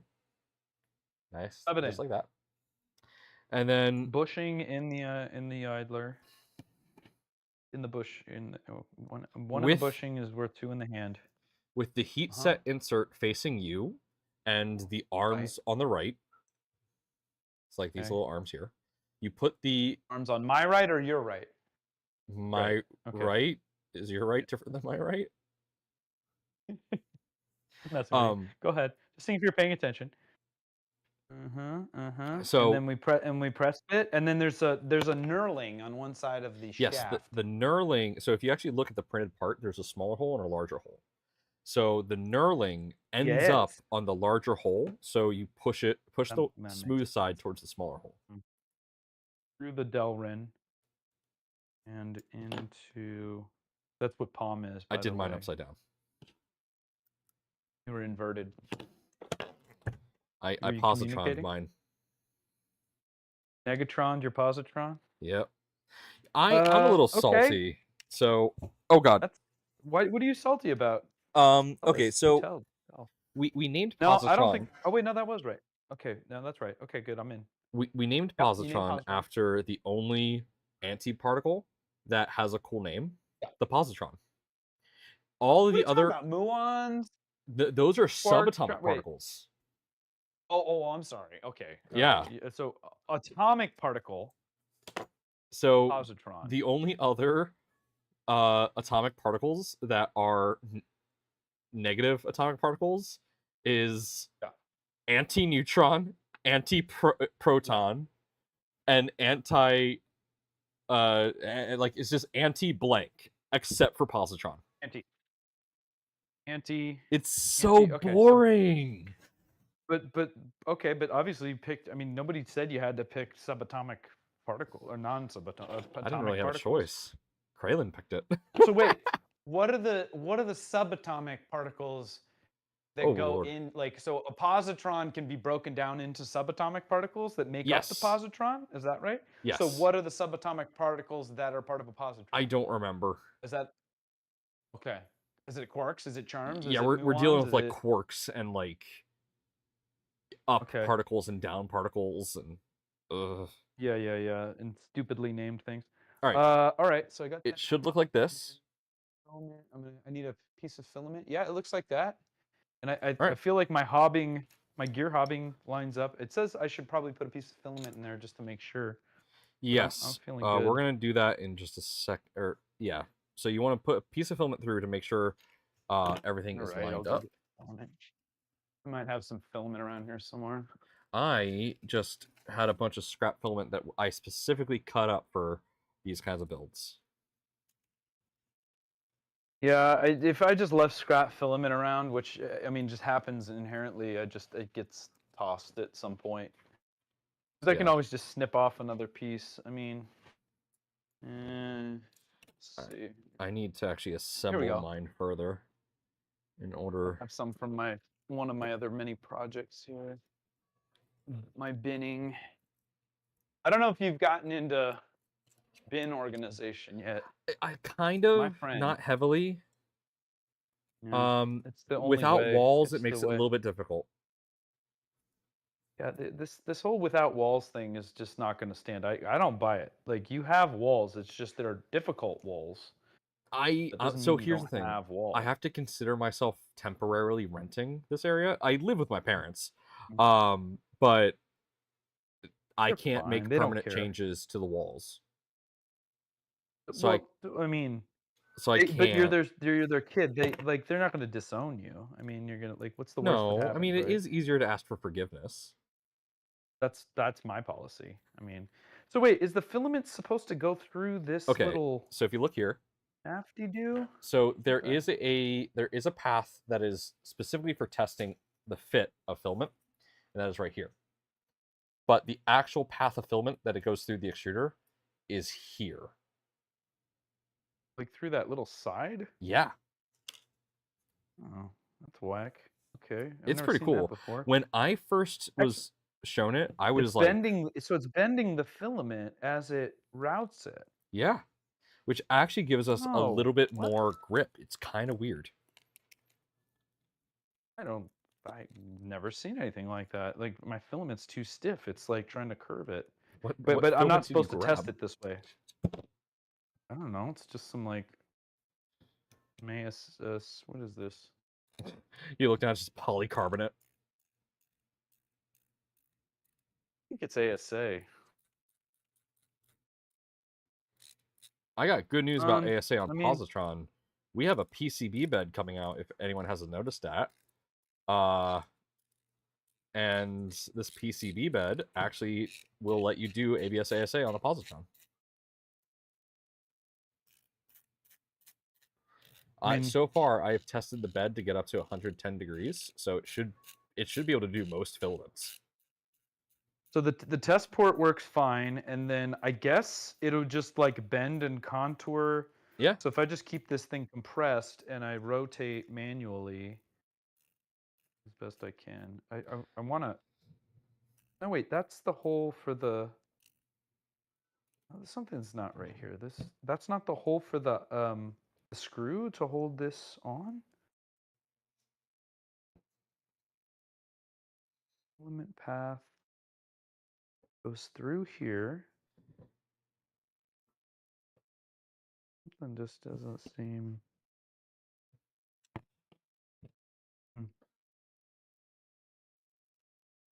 No, I mean, I guess that lines up. I mean, I'm gonna take your word for it here at this point. I'm something. I'm not understanding something fully yet, but like maybe it will become clear as we go. Yeah, it'll click. Just give it time. And 2.5 Okay, so by just to 18. confirm though, on the idler housing. So wait, don't I have to put a screw through to like hold this? Yeah. Okay. Yes. So I got to install the guidler. Yep. The guidler. It's like the one slur.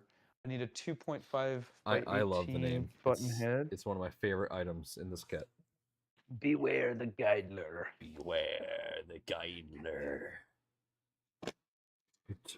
Gather round, children, and I'll tell you the tale of the guidler.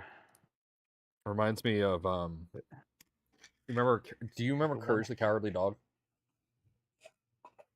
Courage the Cowardly Dog, yes. Do you remember the Return the Slab? No. Don't remember that. That episode. Oh, I mean, you were probably a little too old to watch Courage the Cowardly Dog when it was on air. Oh man, you just called me old? How dare you, sir?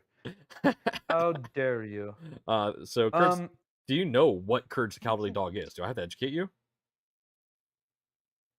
Courage the Coward. No, I'm thinking of the dog, like the for me to poop on, the like Conan. What dog was that dog? Maybe I'm thinking of the wrong dog. You're thinking of the wrong dog. What's that dog? He would go like, "This is fun for me to poop on." What? Hold on. For me to poop on, dog for me to poop on. That was Triumph. That was Triumph the dog. So I don't think I know Courage the Cowardly Dog. Then I guess I'm too old, as you like to say.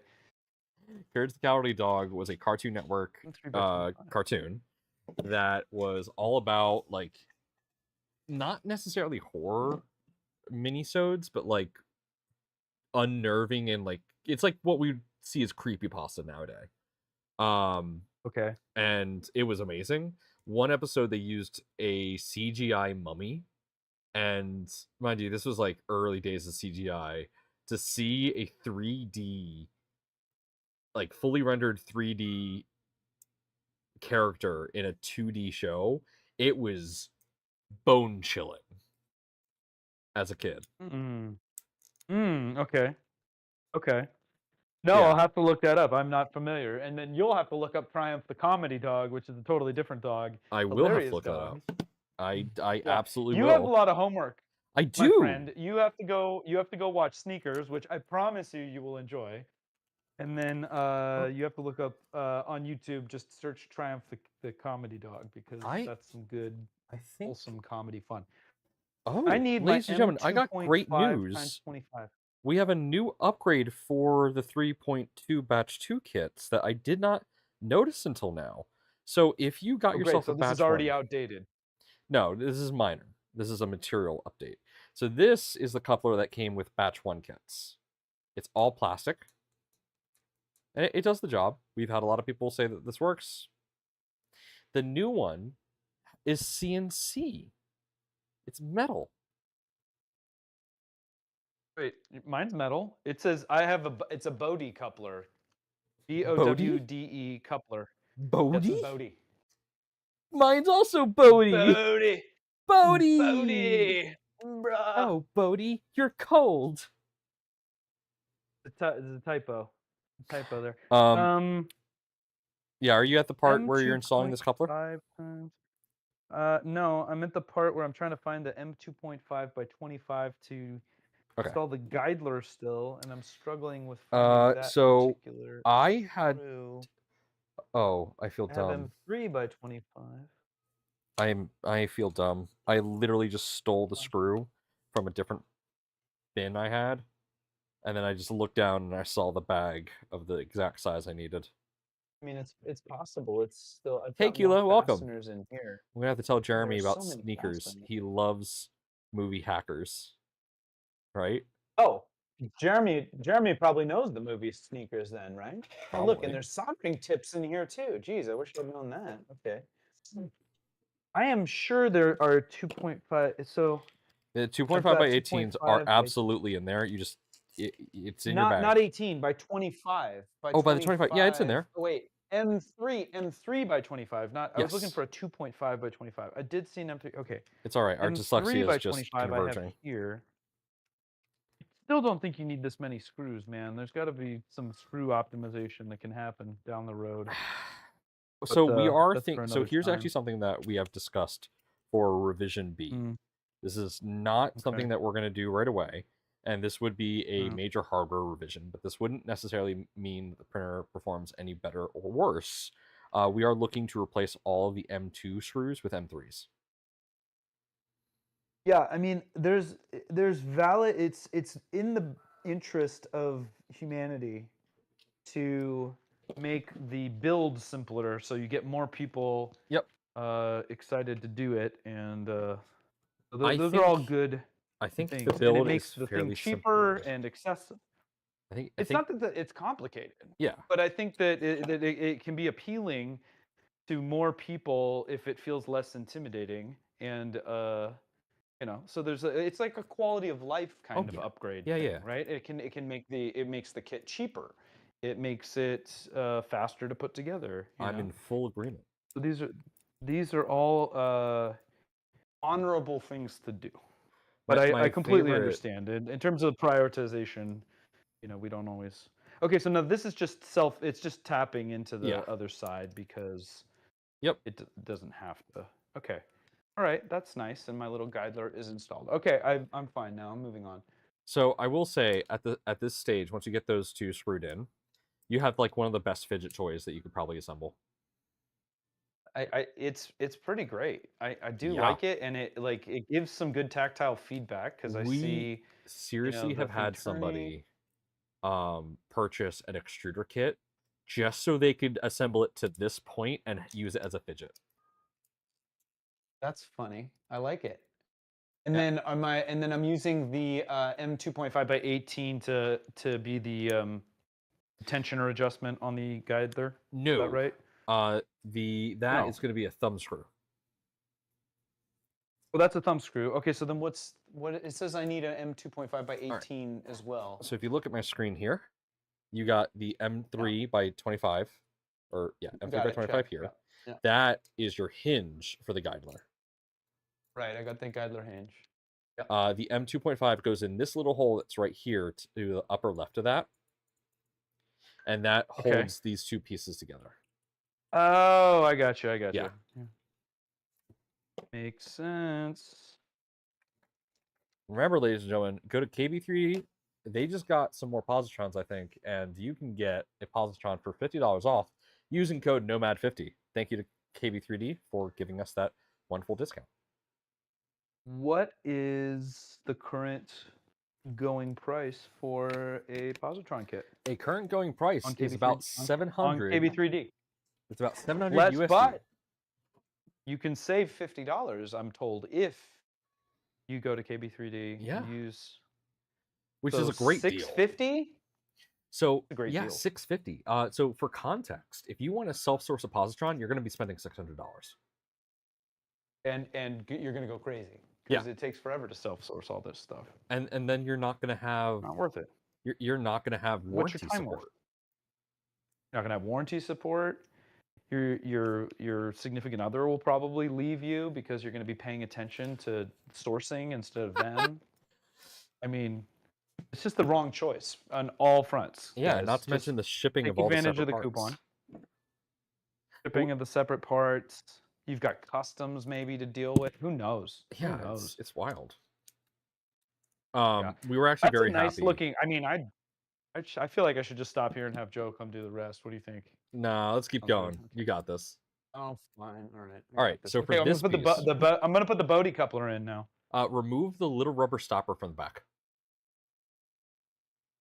Of the Bodhi? Yeah, of the Bodhi. That's the thing that makes the Bodhi so cute. I know, but remove it. Stopper. All right, the Bodhi holder. It's off. And then Wait, yeah, both of them? Just the one. Just the one. Yeah. Don't take off the blue piece. Okay, all right. Okay, no, not the blue piece. There's a black. There was a rubber stopper, and then I'm gonna just press fit this thing in here. Yeah. Yep. Okay. This can be tricky. You want it to be flush. I'm cheating. Well, yeah. I'm just gonna put it on the table and just yam it in there. Yeah, I'm just gonna use some clamps. Do we need heat? No, I don't need heat. No heat. Just need to get Western with determination. Should I hit it with the axe? No, don't hit it.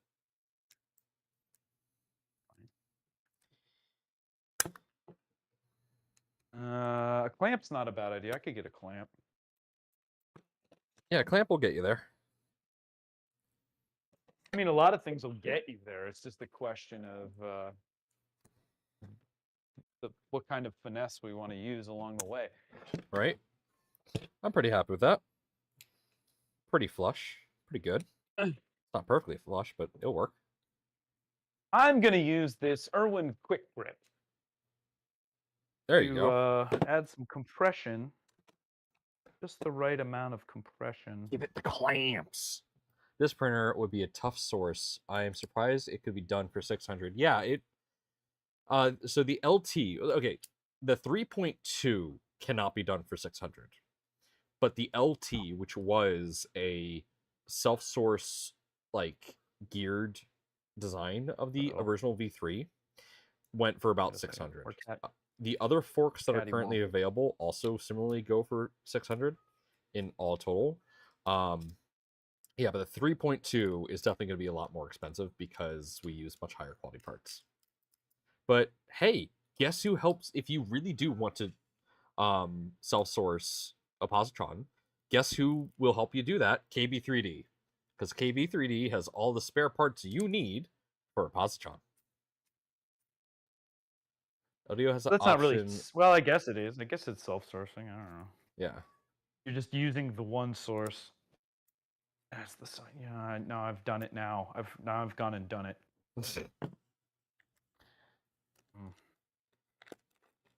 I think maybe just a little, give it a little tap-a-roo. Yeah? Yeah, I guess. Tap it in. I got it in there, so I believe in you. Yeah, it's mine's cattywampus. Cattywampus? Akimbo, if you will. Cattywampus. My little adjusting here. Let's see here. Oh, we got this. This seems like. What say you, Wacky Bonkus? Wacky Bonkus, no. Now, if I break this, where can I get another Bodhi tube? I hope so. If you break it, we can have you print out the version that uses an M10 coupler. Yeah, hit it with a CR30. There you go. It works. I did it. There you go. See? If it works, it's not wrong. I got to use a hammer on my Positron. And no blood was spilled. Yet. Give it time. Give it time. It's still early. Thumb screw. I saw the thumb screw. Yep. Thumb screw. My thumb screw doesn't have like the LDO markings on it. Yeah, mine doesn't either. But, I don't think any of the kits do. I just think that's something in the CAD. I might put it in my laser and I might do a custom. You know, that could be a good place where you could just, on Sam's, if you could just laser engrave my face, like ever so slightly on the adjusting knob, just so it's always there looking at them. You I don't have a don't think the galvo laser that laser. could I do that? don't have a galvo laser, and I don't think I would have to make a jig for that. I don't even understand. But I I could don't probably like. drive this up to I Jackie hear the word. from Yeah. I could probably drive this up to Jackie, Okay. and she could probably do it Yeah. for me. Jackie would do it. Jackie would do it for you. Jackie is good people, Oh, we love Jackie. and Jackie's so wonderful. yeah, yeah, she could make it happen. And I think Sam would really want it that way. So Yeah, I think you know, I have to make that happen. really consider that. Okay.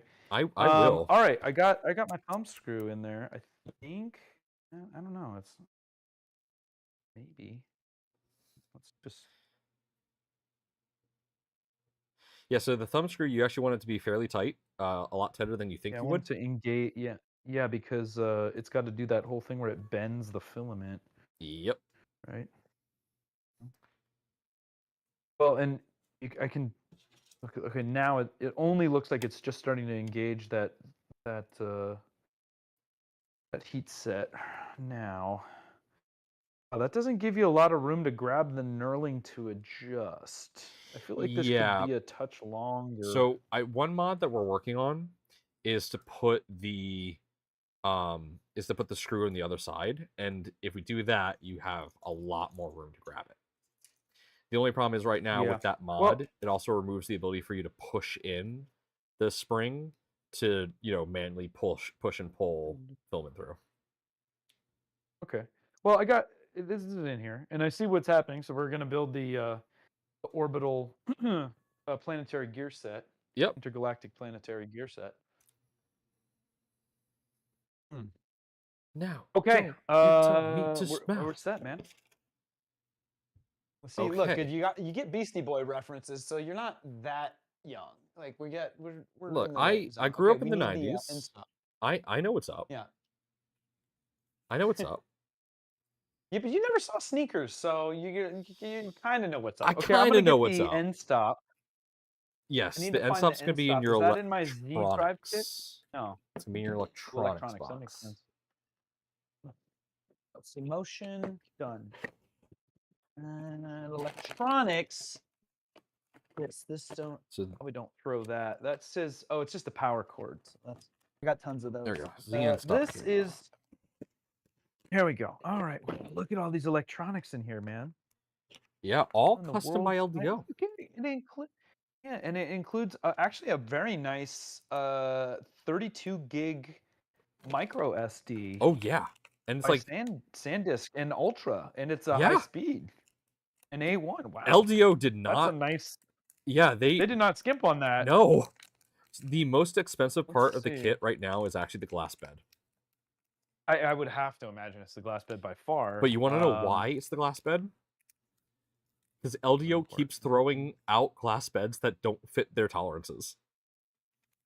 Well, I mean, that's what we call quality control, and that's what they do you should be wanna doing. know- So kudos to You want to know the tolerance level of the beds? Is it 5? They will not accept a bed that has a flatness deviancy of 0.001 millimeters. 0.01. Wow, dude, that's At least That's that's what intense. Jason told me. That's what Jason has told me, and that's why it takes so long for us to I'm make. sorry, that did you say 0.01? No, 0.00? 0.001. No, that you must be talking thou in terms of like imperial. Like 0.001 millimeters is like what is that? That's what Jason's told me. I'm taking it Isn't that like at his isn't that like a word. tenth of a micron? What Yeah. is that? It's small. That doesn't sound right. I call shenanigans. I mean, it might be Shenanigans has been called. 0.01, so it might just be like a micrometer. But dude, it's insane. Well, good for them for having good sense of quality control on it. Okay, I've got my ZN stop. Okay, My looks like ZN we have to stop dig in the for fasteners zombie. box for the screws for this. Actually, I guess that'd be for not for zombie, but Actually, for let me his check co-host. here. Z and Z. All right, so For we're grabbing Lizzie. the M2 by 10s. So let's see here. 2 by 10. Yeah, that is. I think in the I've got all my fasteners box. fasteners spread out before me. Yep. I think I've got them all here. So M2 by 10. I love how we is- still include this tiny 50 millimeter Capricorn tube, and it's not used at all. That is a relic. It's just a piece of cap. That's just a piece of cap tube for you to have, guys. So if you look at the Z-axis, which you can look at it later, but for those that have a Positron kit in front of them right now, if you look at the Z-axis, you'll notice that there is a channel cut into the Z-axis. That's where the filament path used to be, and that's what that Capricorn tube is for. We don't use it anymore. Just a holdover from another time. It is. I think it's actually hilarious, but hey, you know what that does? It makes people happy. Chris says M2 by 10, I got them. Chris says that 0.001 is a micron. 0.001 Is a micron. is 1 micron. Okay. So it's 0.00. So 3 zeros and a 1 would be a tenth of a micron. That sounds Yes. Okay. We'll trust Chris on that, but that does sound like math. Math, yes. Self-tapping. These are interesting. So we've got self-tapping little Acme screws in M2. Like they're very cute. And, I am currently trying to find them. So you are ahead of me. I'm winning. Who's winning? Pooch is winning. Pooch is winning. Okay. Until I find them and then Pooch is immediately install it. Talking about himself in the third person again. It's his favorite thing to do. Here. Anybody in the chat going to Maker Faire Bay Area this weekend? Got him. Will I see anybody there? I wish I could go. You're on the other coast. What about Maker Faire Orlando in November? Will you go to that? Any Maker Fairs? Probably not. A Philadelphia Maker Faire, though. I will be. I've never been to a Philadelphia Maker Faire. Are they any good? I have not been there myself either. It's very small. But I will let you know how it is. It's in April, so pads things out pretty nicely. Right around That's right around Remurf time. I think it's about a month before Remurf. Well, they changed. I feel like they changed the Remurf. They're planning May to change 17th timing. Is Remurf, Okay. from what I understand. Which we're gonna be May. celebrating Go my May. birthday. Oh, we are? Okay. Yeah, May 14th How is does my one do birthday, that? and look, it's my birthday week, man. We're gonna have a party. Okay. All right, if you say so. How am I cable routing this? It doesn't really right. say. I did some bending. Yes, you're gonna want to do some bending. So let me zoom in on mine here. Enhance. Yeah, I have a very rudimentary camera, unlike your 360 camera. All right, so you're gonna want to orient the lever facing downward. You put it here, and you want to route the wires, so bend them kind of like that, so they go around the extruder. So they go like that. They're going around the down way, or like out, like toward the idler. Yeah, toward the guidler. Sorry, toward the tensioning. No. Here, look. Oh. See, it goes. My overlay's in the way. We're going behind. Okay. Yep. We're going behind. Behind. Oh, I see. Okay, so we're gonna go up and then to the right. Luis If Perez, I'm looking at welcome. it from the top. Okay, I got this. All right, and then I'm gonna put my self-tapping mod deuces in place.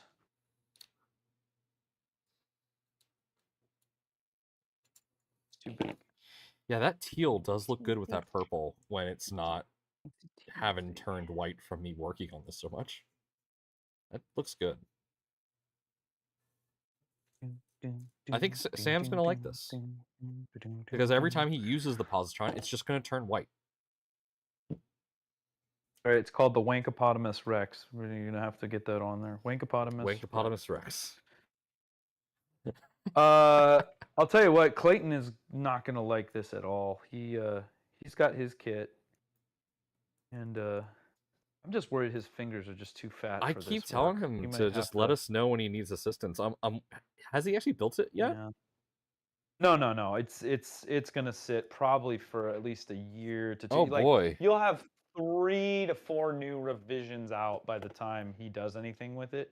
So we're gonna have to send him the update parts so that he can actually do it. You should just wait until like V5 comes out, maybe, and then send Joe I or have to somebody to say, build it for him. I'm so happy that Uncle Jesse, like, we didn't even reach out to him. He actually bought one. And Yeah, no, he's very good about that. Actually, he loves spending money on things. He wastes a lot of money on we were stuff. honored. We were really honored with it because it just felt special. It felt wonderful, and it made us feel all warm and fuzzy. Yeah, well, he's not watching, but it's like he thinks he's really great. He thinks he's going to do it, right? His intentions are fantastic. His execution requires lots of prodding sometimes, but you never know. You get surprised. Where's he located? I know he talks to Alan. He's in Rochester. He's in Rochester. Ooh, well, that's kind of a day trip for me. Rochester, New York. Yeah, you could go up there and because if you want it to happen in any kind of thing, you just go invade. Well, he's also a very private individual. It's taken me years and years to gain his trust to infiltrate his space. I don't blame him. Yeah, I don't either. Okay, Chris, I got my Z and stop in. I looked at actually doing a day trip to the open house event. I just need $250, and right now my coffers are dry because of Smurf. If Smurf we get dry. another sale of positrons from LDO, I might be able to do it. I will let you know. Okay, can I do the Z column now? Let me back out. Yeah, let's start the Z column. All right, you're gonna want to open up your case to get some of these parts. That here. Just remember, I put it up there. I look for it later. I can't find it. What am I opening up? The case. We're opening the case, guys. Yeah. By the way, like 80% of the brilliance of this whole thing is the fact that it includes the Pelican case, the transport case. Yeah. Like that is just chef's kiss, right? And that's something. I guess you could self-source it, but like, no, are you gonna get the right one with the foam cut and stuff? Like, no. Yeah, no. Just get, and then you miss out on the stickers, guys. Just buy the kit, engraving, okay? the anodization. The anodization. I mean, we all need a little anodization in our lives. Anodization. Also, like if you're gonna self-source it makes no sense because you got to buy the bed, and you're gonna spend like at least double trying to source everything. Especially now, it makes definitely a lot less sense. Okay. Parts to print. We've already got our printed parts. Okay, so I've opened the case. What am I looking for in the case? Okay, I'm about to be done grabbing all of it so I can show you. I will say, so one major upgrade we did for batch 2 was actually using a laser engraver to burn in the names of the parts into all of... I can see that, and it's awesome.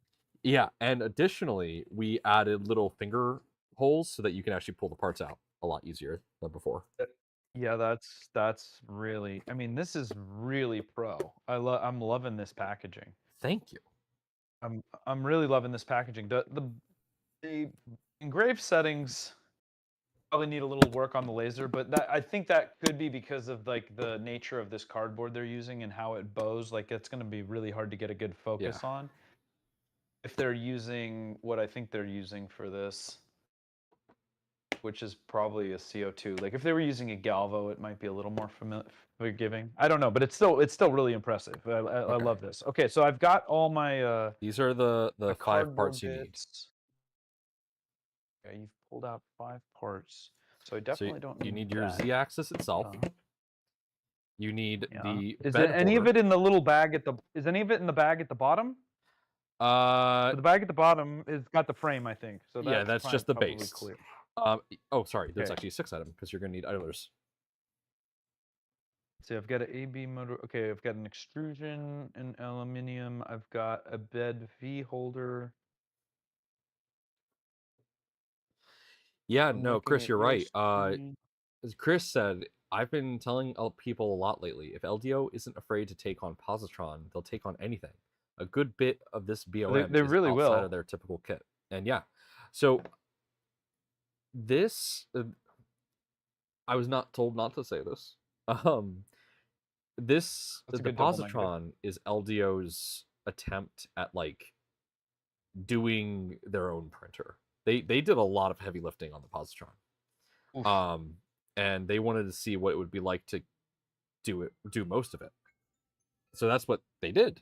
And so I far they are love very that they're happy. in this kit space. I would, I don't know. I mean, this is my opinion, which I love to give without being asked for it. But I kind of hope they don't try to do their own printer because I don't think Well, I it's think not that I they're don't think that they're capable of doing it. It's the supporting. It's all the extra stuff that goes along with it that is going to be really difficult I think it's potentially. mostly going to be that they do like pre-assembled versions of their kits. So that's different, Yeah. right? I think that's different if it's a kit that they already sell and do. But if they were trying to build like if they were trying to do like a Creality or an Elegoo or like build their own printer, Yeah. I don't think I think that space is saturated, and I think that would be really without like a very revolutionary different like support infrastructure. Yeah. If I could buy a pre-built Voron 2.4, I would do it in a heartbeat because my 2.4 is not functional right now. Yeah. Well, yeah, that'd be awesome. What I guess the question is what would that cost? Right. Missing piece up until recently has been the printed parts, but I heard a rumor that they were doing some part printing. Because the last I talked to Jason, he's like, we can try printing batches. I've been talking to him about doing some Repbox stuff, and I just haven't pulled the trigger on it yet. Not because I don't trust them, just because I'm slow as molasses. But they're saying they're willing to try printing parts now too. Yeah, I mean, it's one of the reasons why they're getting into filament production, so they have their own colors. I mean, I think it makes sense. I think it makes a lot of sense. So I may have accidentally told you to pull out this box. The editors meeting are not in that box. Okay, so I've got the Z plate. Yep. Is it the AB? I think it's this top sheet. So I'm just gonna set that over here. Is there any like I was trying to like understand if I need to pull out more of these cardboard parts or if I can just do the cutout from one. So are they? Oh, these are definitely off wait, of multiple cardboards. Yeah, there's a Z sliding idler box. Yep, so anything that says Z on it. Yeah, okay, so anything that has a Z except for there's one plate that doesn't look like this. That does look like an L, but not like this kind of L. That one we don't need yet. Oh. Okay. Okay. So Z joint plate. I've got a Z joint plate left and a Z joint plate right. You need the Z joint plate left. Okay, left is the longer L. Yes. And then there's a smaller L. Okay, so we got a left. You also need the big thumb screw. The big thumb screw is on the bottom plate. That is a nice looking. Now this I have to imagine. Wow, these are like carbon fiber layup, dude. Oh yeah, this is real carbon fiber layup. Wow. It is, yeah. Dude, 100% real. the cost of this bomb. Holy Moses. I talked to Jason, Jason, why are we doing carbon fiber? And he's like, why not? And I'm like, okay. Because it's more expensive. I mean, it looks cool. But like, is there any reason that it actually needs to be like lightweight and stiff like this? No, it's just cool looking. Okay. I mean, it is cool looking. I'll give you that. But again, like, if the goal is accessibility, more people into it and stuff like that. It's probably not like a high density carbon fiber. Yeah. Yeah. Like, it's probably. Well, and the other thing is, like you said, this may be like a proving grounds for them just to see like if they can, right? Like, and that's valid. That's awesome. I love it. Oh, hello. No, it's like they've spared no expense and attention to detail. Though you have to admit that, like, how many more people? Like, tell me in the chat, guys. Like, How many more people would be into this if it was like a $300 or a $400 like that's the thing, like okay, we're at 7 now for a kit, right?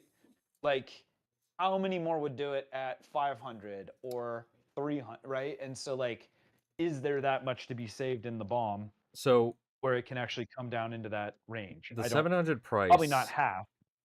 So I can say this: the $700 price is the price after getting it to the United States and everything there.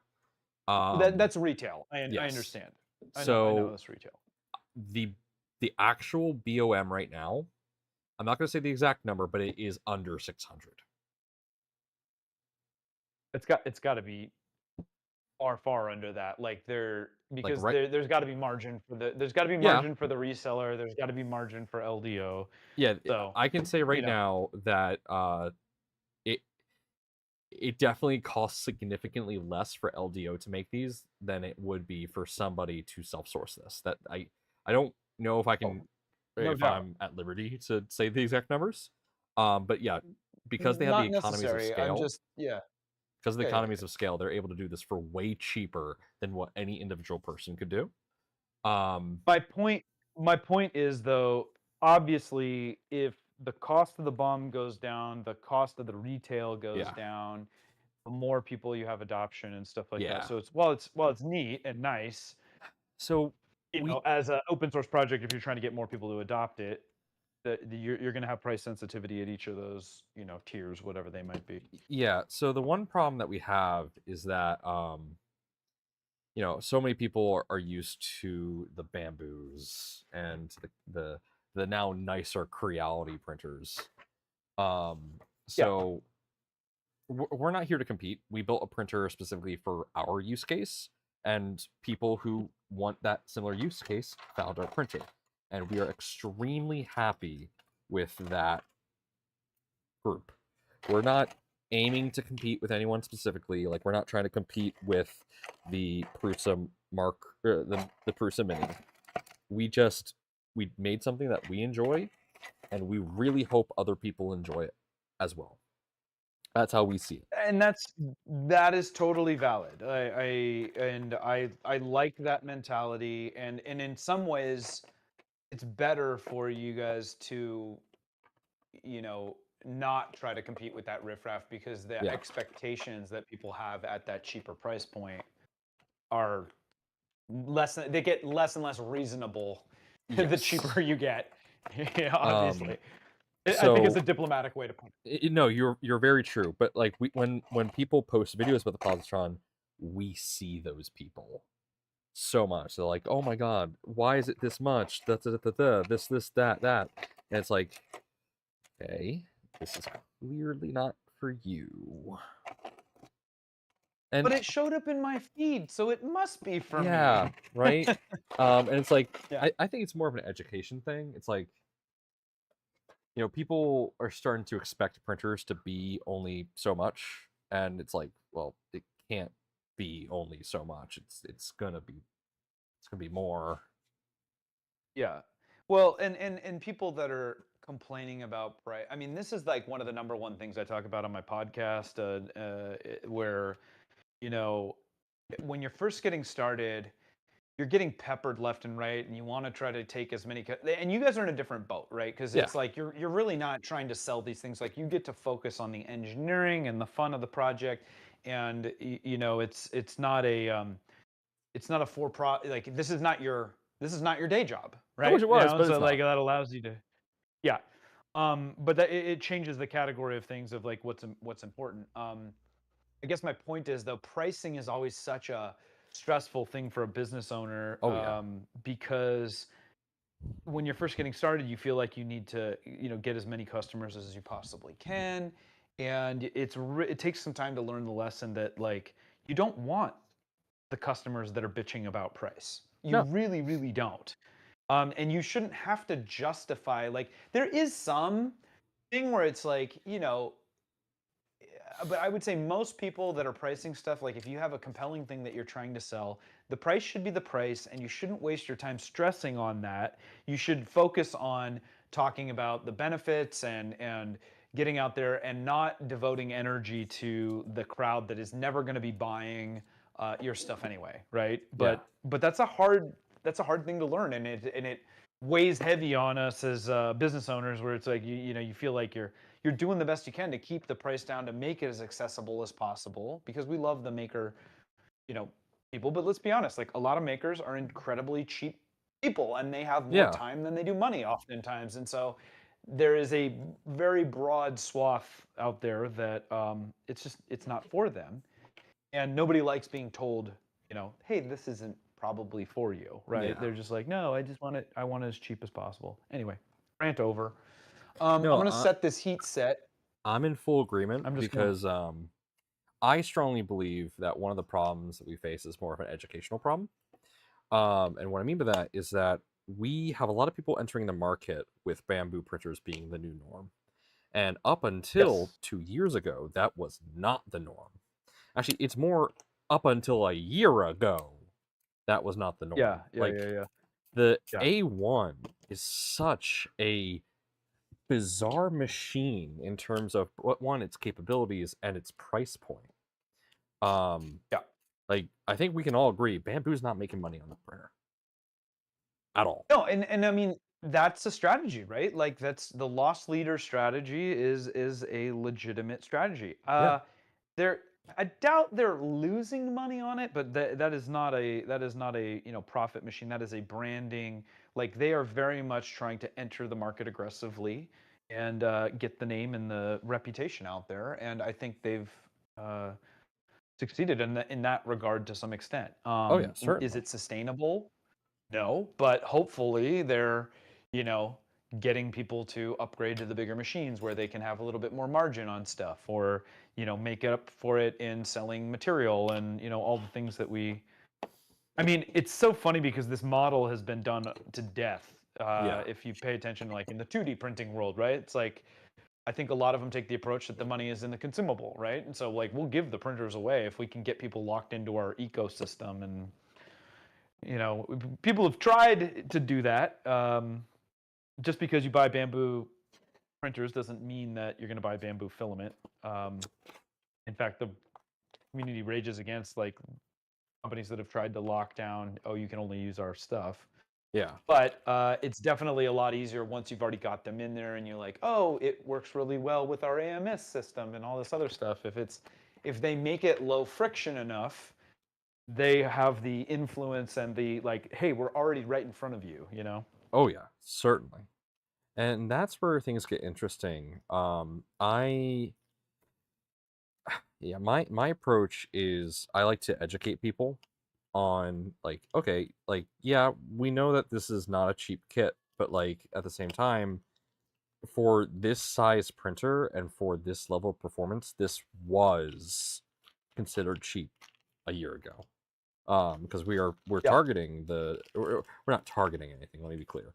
What we wanted to do was we wanted to have the same price point as a Voron V0. Now we did that knowing that the Positron was primarily going to be a PLA printer, because so many people have done those have done studies, and everyone for the most part says they only print PLA. So I was like, okay, we target this, and then we make it more capable down the line, which is what we're doing. We're working on getting a PCB bed that will allow people to do ABS ASA. We're working on an enclosure that will let people enclose the printer and continue to do ABS ASA. And so we're going to make it a really compelling option for people. But most people do PLA. So we're just like, all right, here you go, PLA folk. Oh, I mean, I think that makes perfect sense as a strategy. Yeah. To me, it seems like the portability. Like, I mean, I was super excited to see Mitch adopt it for his latest backpack printer. Oh yeah. And I love the idea of. I would actually love to see like a legitimate like battery kit or something like made for like like leverage its portability. Maybe it's being worked on already. I don't know, but there's lots of points of distinction for you guys. as what separates you from everything else out there, and yeah, adding other materials. Like, how many people are going to be printing ASA on them? I guess if there is an enclosure, sure, why not? Did you see the tweet I did where I used my bamboo as an enclosure? Yeah, I did see that. Yeah. That was so good. If it works, so it ain't wrong. good. I need a. Okay, so I'm on the left joint plate. I think. Are you ahead of me? You're probably ahead of me. I'm I'm on doing the left joint plate as well. Okay, and I'm putting the 605 bearings. Is that the right bearing? That is not the right M3 bearing. by 18 I need FHCX. what is the bearing? Bearing is going to be in your motion box. It's not a bearing. It's not a bearing. Bearing, it's a sorry. pulley. I knew what you were talking about. Need the screws, nylock nut, idler. I need the idlers. That guy makes says the A1 Mini is absolutely crap though. Yeah, it's definitely not the best printer that you can get. Any I don't own any of the minis or the A series bamboo stuff. Yeah, I only own an A1. I do not own an A1 Mini. So I can only speak on behalf of the A1. I don't use it almost ever. What's funnier is I actually use my SV08 more than I use my A1 now. And that's just because. Is this an extra shaft? Do I have an extra planetary gear shaft? No, that's going to be for your Z drive. Oh, yes. Yeah, so we have two planetary gear sets, believe it or not. Okay, so I'm grabbing the idlers out of the Z drive right now. Yep. So what's the on this? Tell me about this heated bed, right? You said that, what's the acronym that it's called? It is an ITO coded bed. Okay, so now what does that mean for those who don't know what an ITO coded bed is? ITO stands for indium tin oxide. And fun fact, every single person on this chat has a device with it on it. Because is it a phone? Is it a phone? Yes. Your phone uses an ITO coding for touch sensitivity. And so you can use it to also generate heat? Yeah, so the resistance that's measured on the ITO coding is how it tells when you're, pressing the that's how it tells when you're interacting with the phone. So any resistor that can measure resistance can have a voltage applied to it to become a heater. That is true. Very clever. So what is the max temp on this? So we say that the rated max temp is 80. It can get up to 100, but damage can incur past 100. Okay. So we say that it's 100, it's 80. 80 for you to be safe. You can go past it if you need to. We don't encourage you do that often. In fact, I think we have I think we might have like a max temp set so that you don't go past that. At least stock. In our probably updated config, we do allow it to go up. Because we're testing for the PCB bed. Yeah, the ITO coding will start to come off. The danger point is 120, but because we can't guarantee, because we're dealing with actually microns here, because the coding is so thin, it's hard to say where if it's thinner on one part than another. So you could lose the lottery, and your bed will damage at say 105. But will work just fine at 100. Or your bed might work great at 110. It's a bit of a lottery. But with the PCB bed, we can say for certain right now that 110 works just fine. And the ITO coding is on the opposite side from the print bed, correct? Correct. So it's on the top side. Yeah, right. It's on what we call it the back side. So the backside, so not the print surface, because correct. Obviously that would. So, and the IT coding act as a touch sensor on the opposite side of the glass, or only on the side of the? You know where I'm going with this, I think.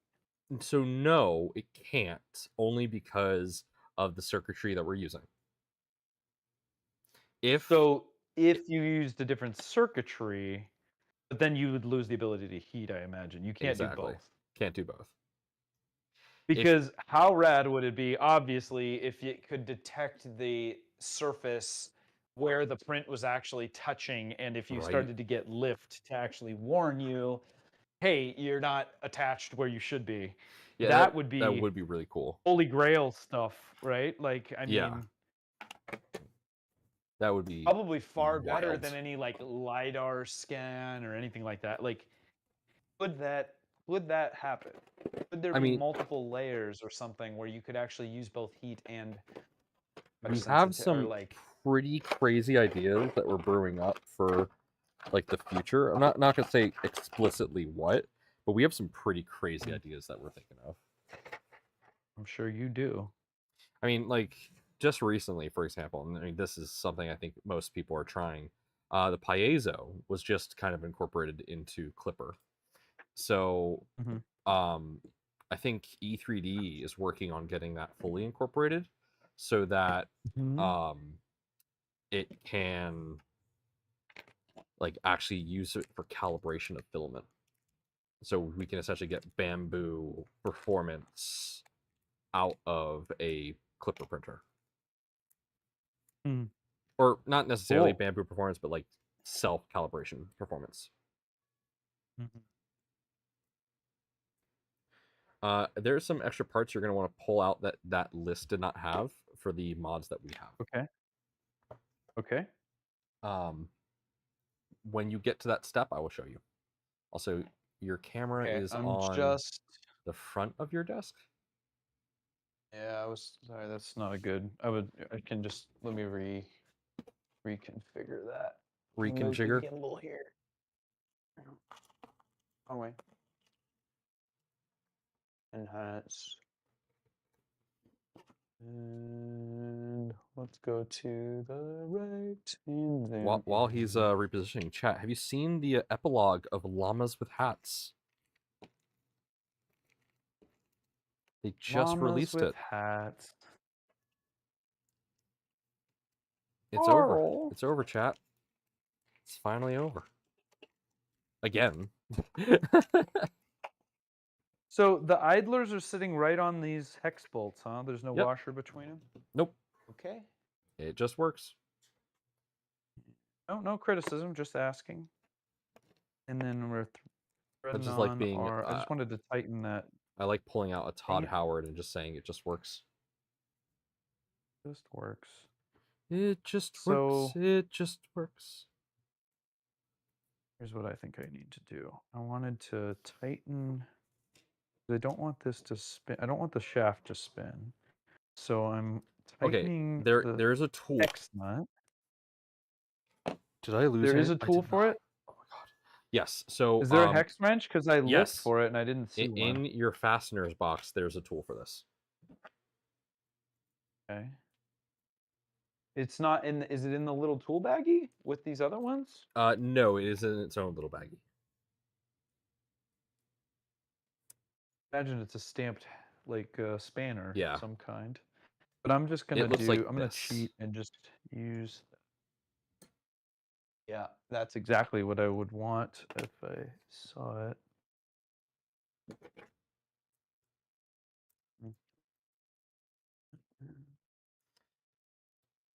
I believe, and don't quote me on this, back to what Chris was saying about LDO not being afraid to do stuff. I think LDO is working on a box turtle. That's too tight.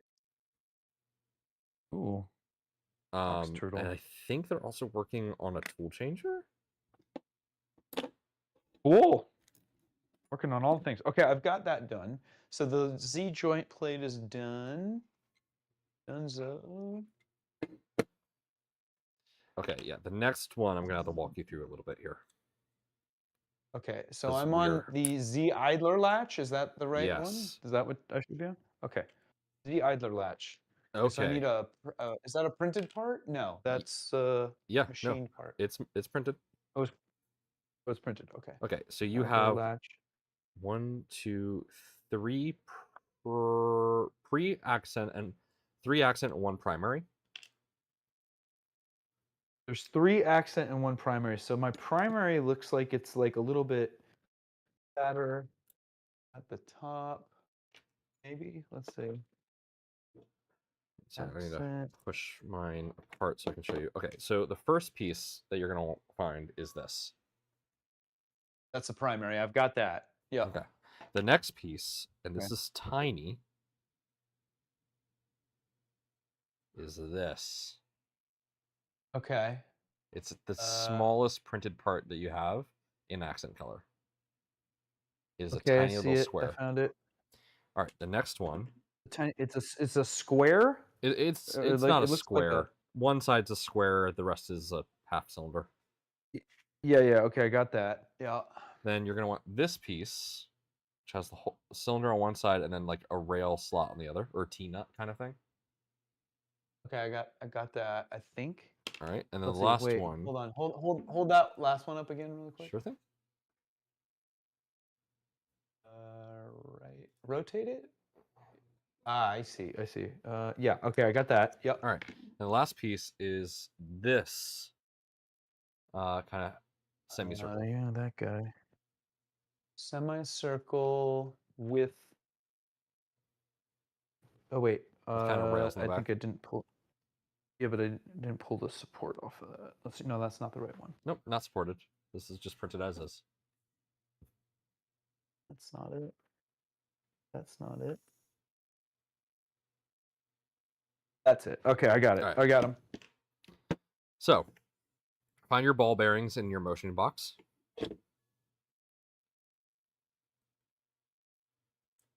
Ball bearings. Ball bearings. Ball bearings. Ball bearings and a spring is what you're looking for.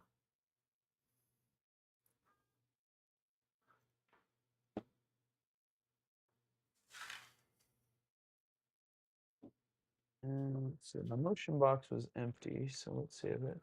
There's some big springs. Yeah, this is a tiny ball spring. bearings in there. Tiny It is the 0.7 by 5 by 10. Well, I'm gonna get rid of some of these empty baggies here that we don't need anymore. Clean our workspace as we go. Yeah, as they say, put it back, don't put it down. Scanning.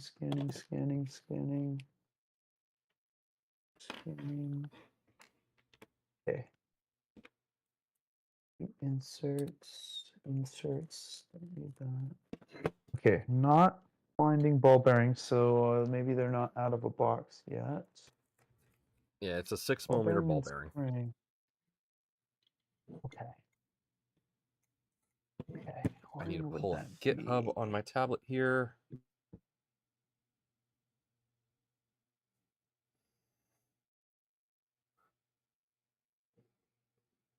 Oh, I found the wrench. Well, that's there you go. No, it's gone. My holder, stickers. Set screw. One at a time here. Come on, man. Right in front of me, there's one kind of spring. That's not it. I've got a bunch of washers. That's not it. Zip tie holder. Tools. That's my soldering irons. Press things. Not that. That was covering the Bodhi. That's done. Okay, roll-in T-nuts. That's not idler. Self-tapping. We did those. Those are done.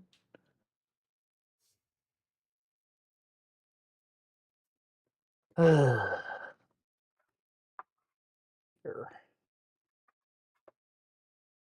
Not here.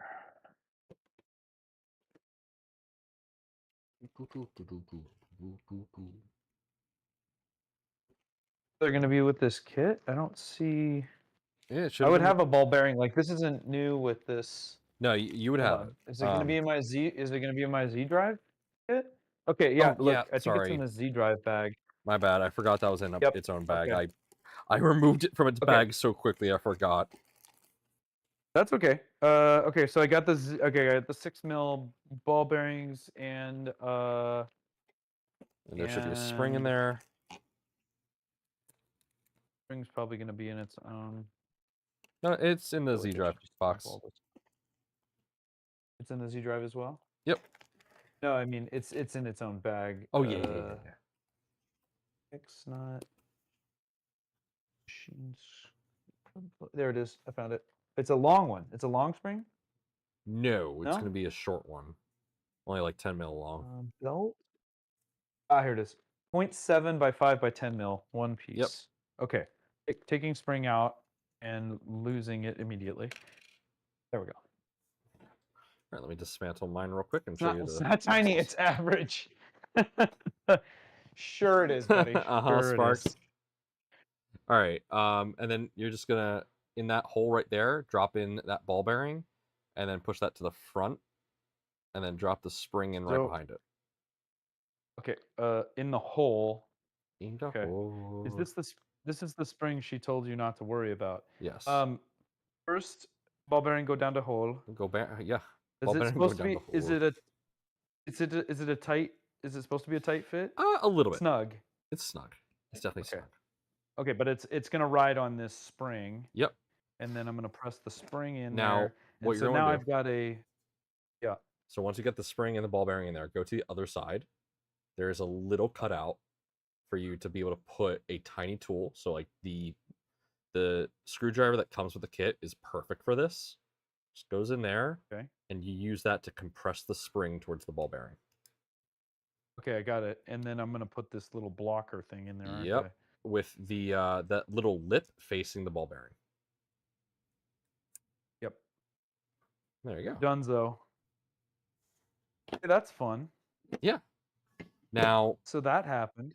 So now you take that one round piece, this piece right here, it has like the T-nut on it. A round piece that's got the T-nut. Yep. Okay. Yep. Now with that square piece facing you, you take the T-nut piece and you push it up through the bottom. So it looks like this.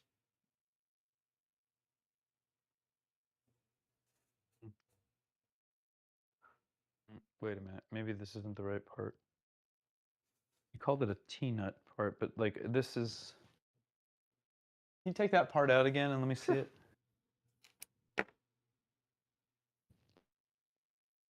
Come on, focus camera. You know you want to. Okay, this isn't the right part, so that would explain why that didn't fit in there. Ah, wait. Yeah, there we go. There you go. That's a much better view of the part right there. Okay, and the T-nut part is riding in that little groove. Yeah, it's going to go in the groove of the rail here, but we're going to do that in a moment. Yeah. But so hold on. So there's a countersunk hole on the. Okay, so if I'm holding up the side, I can't see the spring on the square piece. Yes. So there's a. If you hold yours up to the camera one more time, I think I can see. All right. Yeah, I'm coming through from underneath, and then the countersunk side. Okay, I see. I got it. Okay, that's a fun little piece. Okay, great. Yeah, this piece was designed by Steve. Steve, I thought it like reeked of Steveness. Look at that. Now you're gonna want to go into your fasteners kit and find the M3 by 10 washer, the 10mm washer.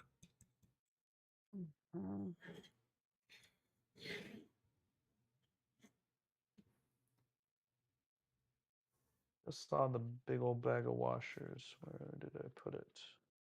Put that away. Big old bag of washers. It's a big old bag of washers.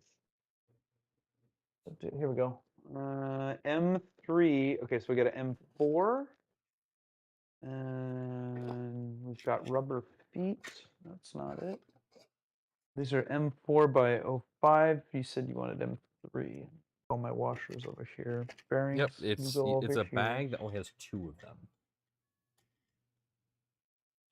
Yep, found it. Okay, so am I getting both out or just one? Just one. Just You're one. gonna essentially Okay. place it right on the top there. Yep. Just like Done. that. Done. All right. Then out of your kit, you're gonna want to grab a M3 by 12 wafer head. M3 by 12 wafer head. Focus. Yep. What is a wafer head? Oh, wafer head is the one that looks like it has just kind of a flat head. See that? The wafer. Yeah. Yep. You said M3 by 12? Yep. There it is. Is that really what they're called? A wafer head? Yeah. A pan. I guess it's not a pan head and it's not a button head. It's a wafer head. Yeah. Definitely These are not a flat M3 head. by 8 though. You said M3 by 12. M3 by 10. M3 by 12 wafer head. Really? Yeah. If Spark says it's also known as a cap screw. Cap screw, not a socket cap, just a cap. Yeah, just a cap. M2.5 by 14 wafer head. Holy Moses.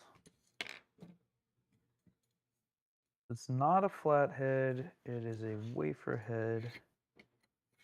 Yeah, you'll find it. It's just M3 by 16. We're getting closer. Yep. Half the fun is the hunt. Is the hunt for the parts. Here it is, M3 by 12 wafer head. Yep, just one of those. Winner! Okay, one of those. Put all my wafer heads up here. Okay, and then is this just tapping into the part? Looks like it. Yep.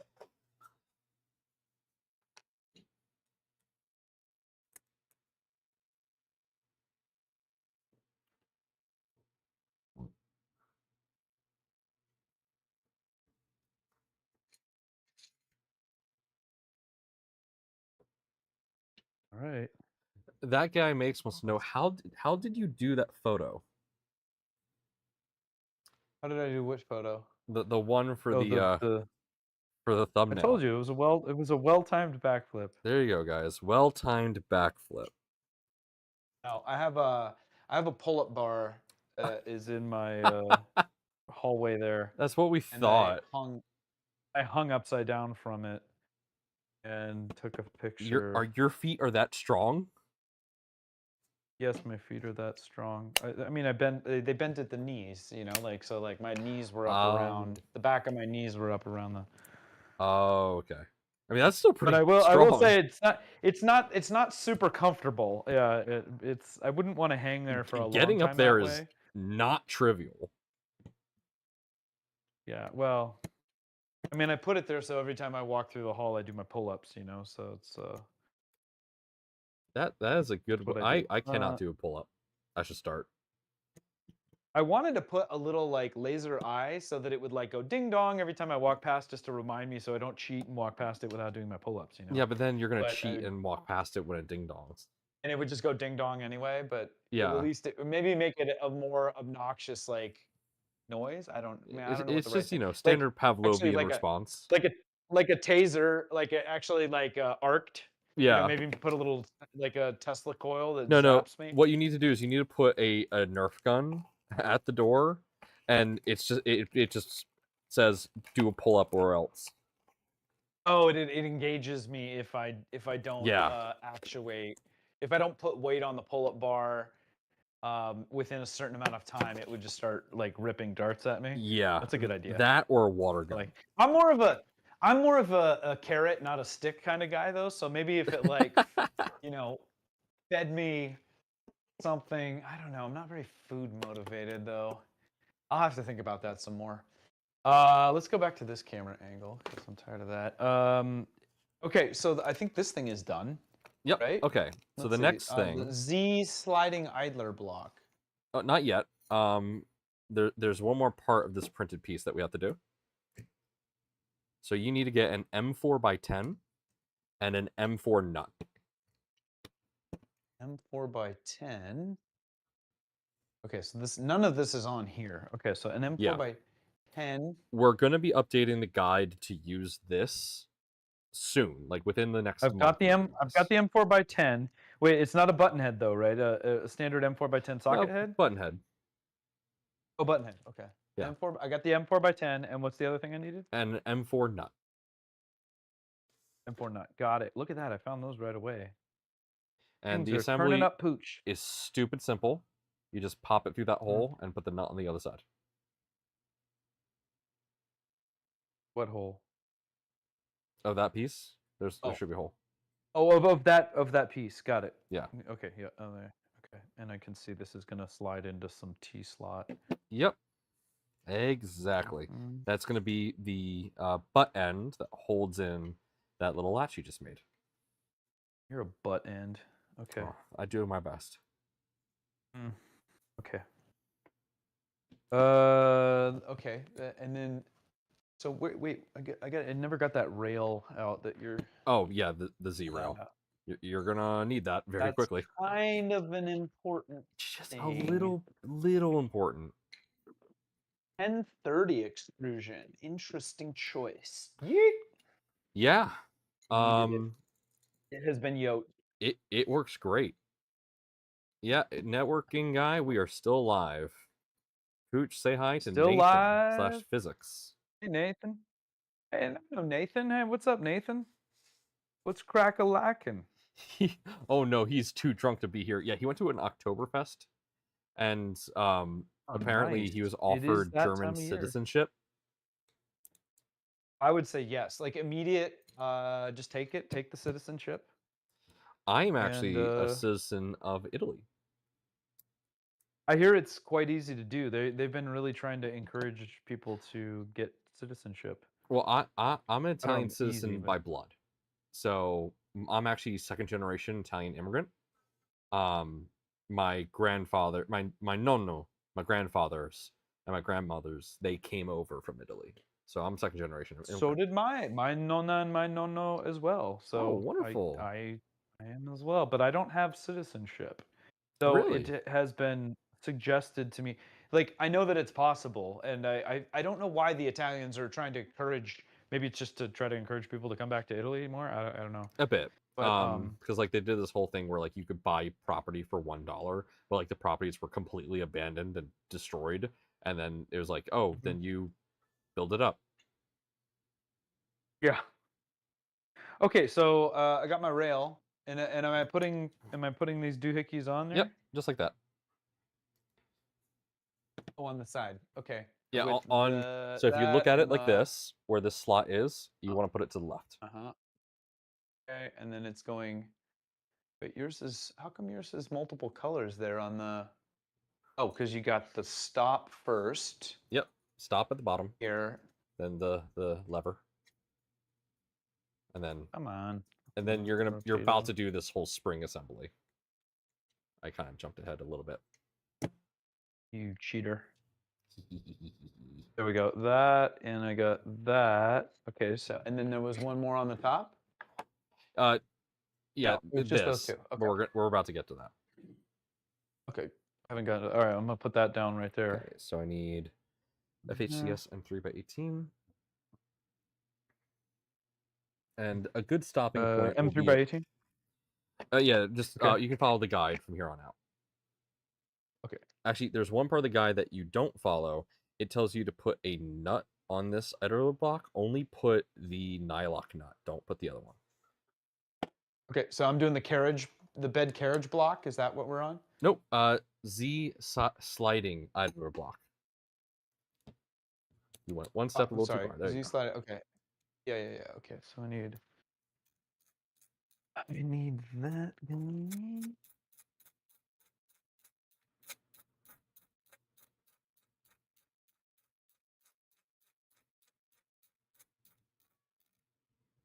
There you are.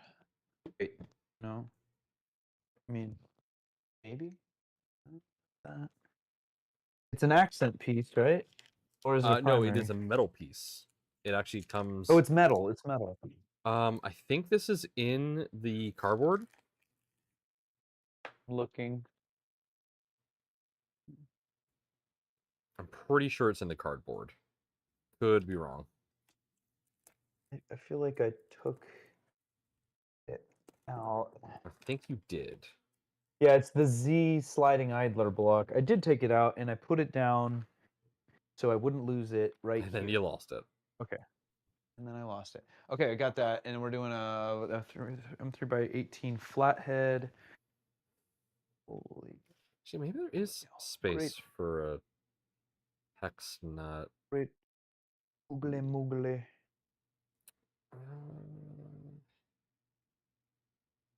Nah. 3 by 18 flathead. I feel like I need used it. those already. M3 by 18 flathead. M3 by 18 flathead.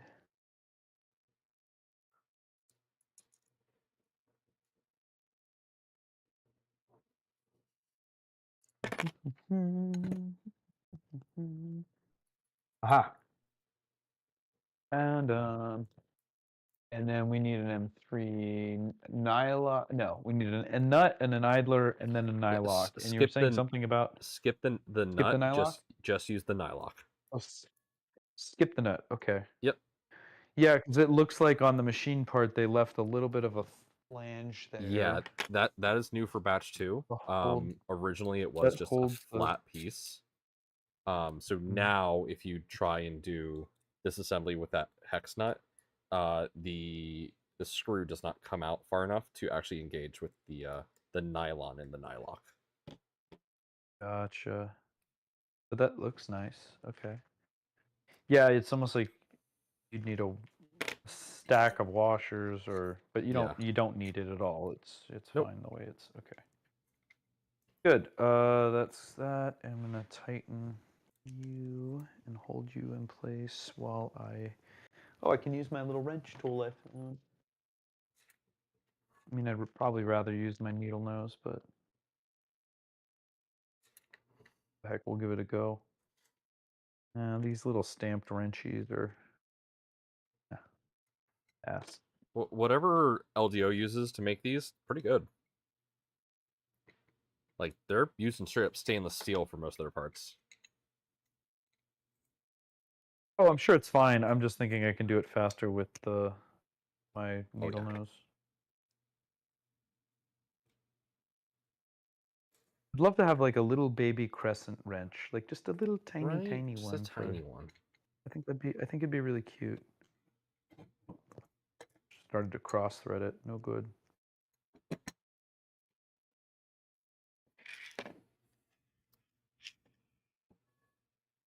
All right, get that snooged on there. I'm feeling good about that. All right, that's on there. All right. And then we're gonna slide that in. You don't have to yet. I do it just so I can keep track of it. Just want it because I can. Okay, what side does it slide on? Same side we put the latch on. Okay. It goes above the latch. If you actually notice, it goes above. There's a little divot on the bottom of the piece, and that's where that ball bearing's gonna go. Oh. So once everything's like together, it's gonna look like this. There's like a little detent. There's a little detent there. Yeah. Oh, and the ball bearing just. Wow, that's subtle. If you want to get it, in the fasteners kit, there's a spring about this size. Yeah. And that will go in between your lock and that sliding latch. In between the lock. Yeah, see? Oh. Yeah, it's a step later, but you can. This is one of the ones where you could definitely skip it and just do it right now. I'm gonna cheat ahead. I'll just cheat ahead. Okay, yeah. I know I saw that long spring, so I'm gonna grab that. That's gonna go inside the rail of the extrusion. Yep. That's fun. I still don't see like the ball bearing. Maybe my ball bearing's not sticking out far enough because it doesn't seem like it indexes to that detent at all. Like, shouldn't the ball bearing be sticking out? Admittedly, so that ball bearing does not stick out too far. It doesn't really matter in the end because the flat side is really what works best anyway. Okay. It's just like one of those things. Okay. I'll trust you on it. All right, so that's that. Yep. The next part is going to be your bed carriage island block. Your bed carriage block. I don't have the tool printed for this. I just do this freehand. But I hope you printed the tools.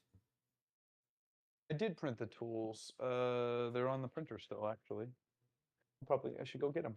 Yeah, you probably should. M2.5 by 6 FHCS.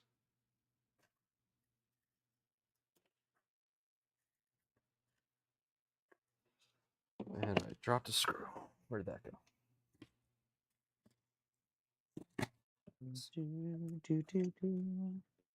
Got me a fresh bed of tools. Coming back. Oh, what's that? That's right. It's time for a sponsor change. Oh my god. This segment brought to you by Lightburn.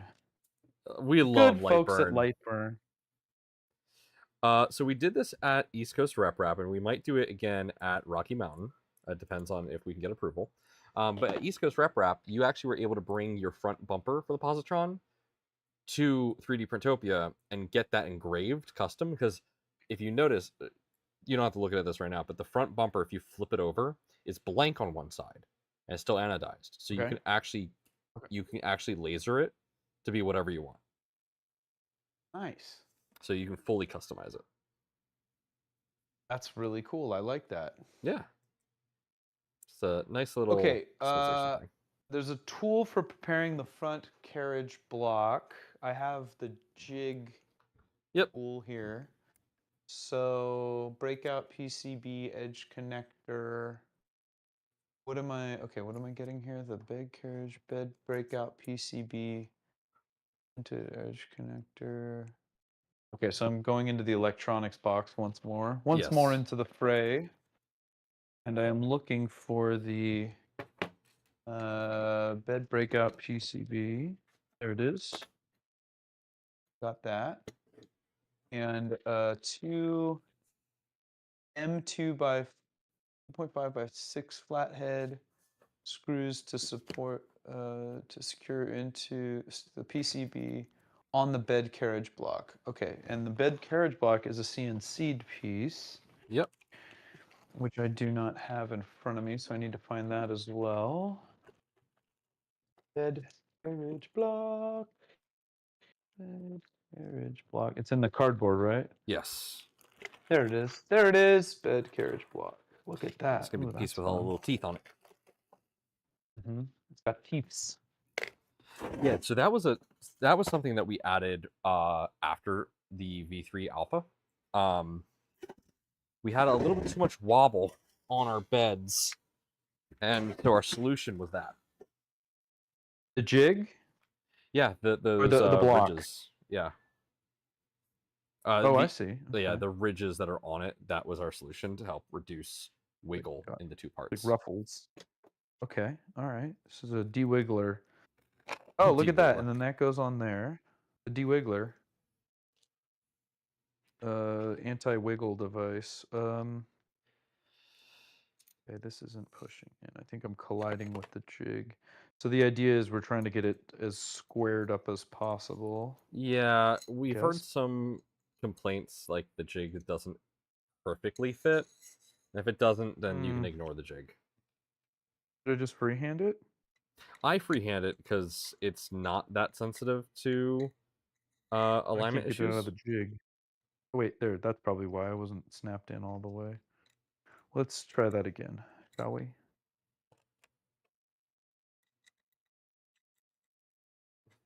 Did you hear what happened to Jeremy at West 3D? No, what happened to Jeremy at West 3D? He left his positron on the plane. No! Yep. Okay, so this is another reason not to print on planes, I suppose. That sucks. So he carried it on and then he left it? Was he able to locate it? They reached out to the airline and they're hoping they can find it. Wow, how long ago did that happen? 3D Printopia. A bummer. Yeah, so Okay. M 2.5 they're by the 6 to first people to 60. lose a positron on a plane. Wow. Yeah. That's a bummer. I hope they find it. I hope they find it too. Otherwise, they're gonna have to build another one. Because if I recall, that was like West 3D's positron.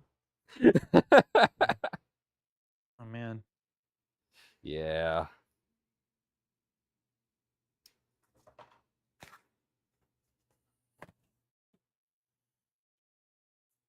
Ooh, that's satisfying.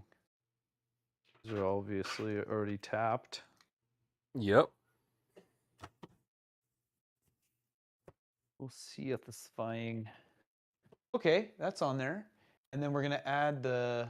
What the? So we did that. We can use this one. Oh my god, LDO, I love you. What happened? So to help you with greasing the rails, they added blank rails. Yep. That is so nice. That's for greasing the rails. Usually they put those stops on there so the pillow block doesn't slide off of them. No, these are so you could roll the carriage onto these. These are fake rails, and then you can grease the rail while it's on. I see. I see what you mean. It's to temporarily move the bearing off of the rail. They sadly don't have one for the Z rail because the Z rail's just chunky. I'm a few steps ahead. So I'm trying to take this thing off, and it's really doesn't want to come now. Oh, you don't have to take that. Just break this jig. You don't have to take the jig off yet. I don't take the jig off yet. Not yet. Not yet.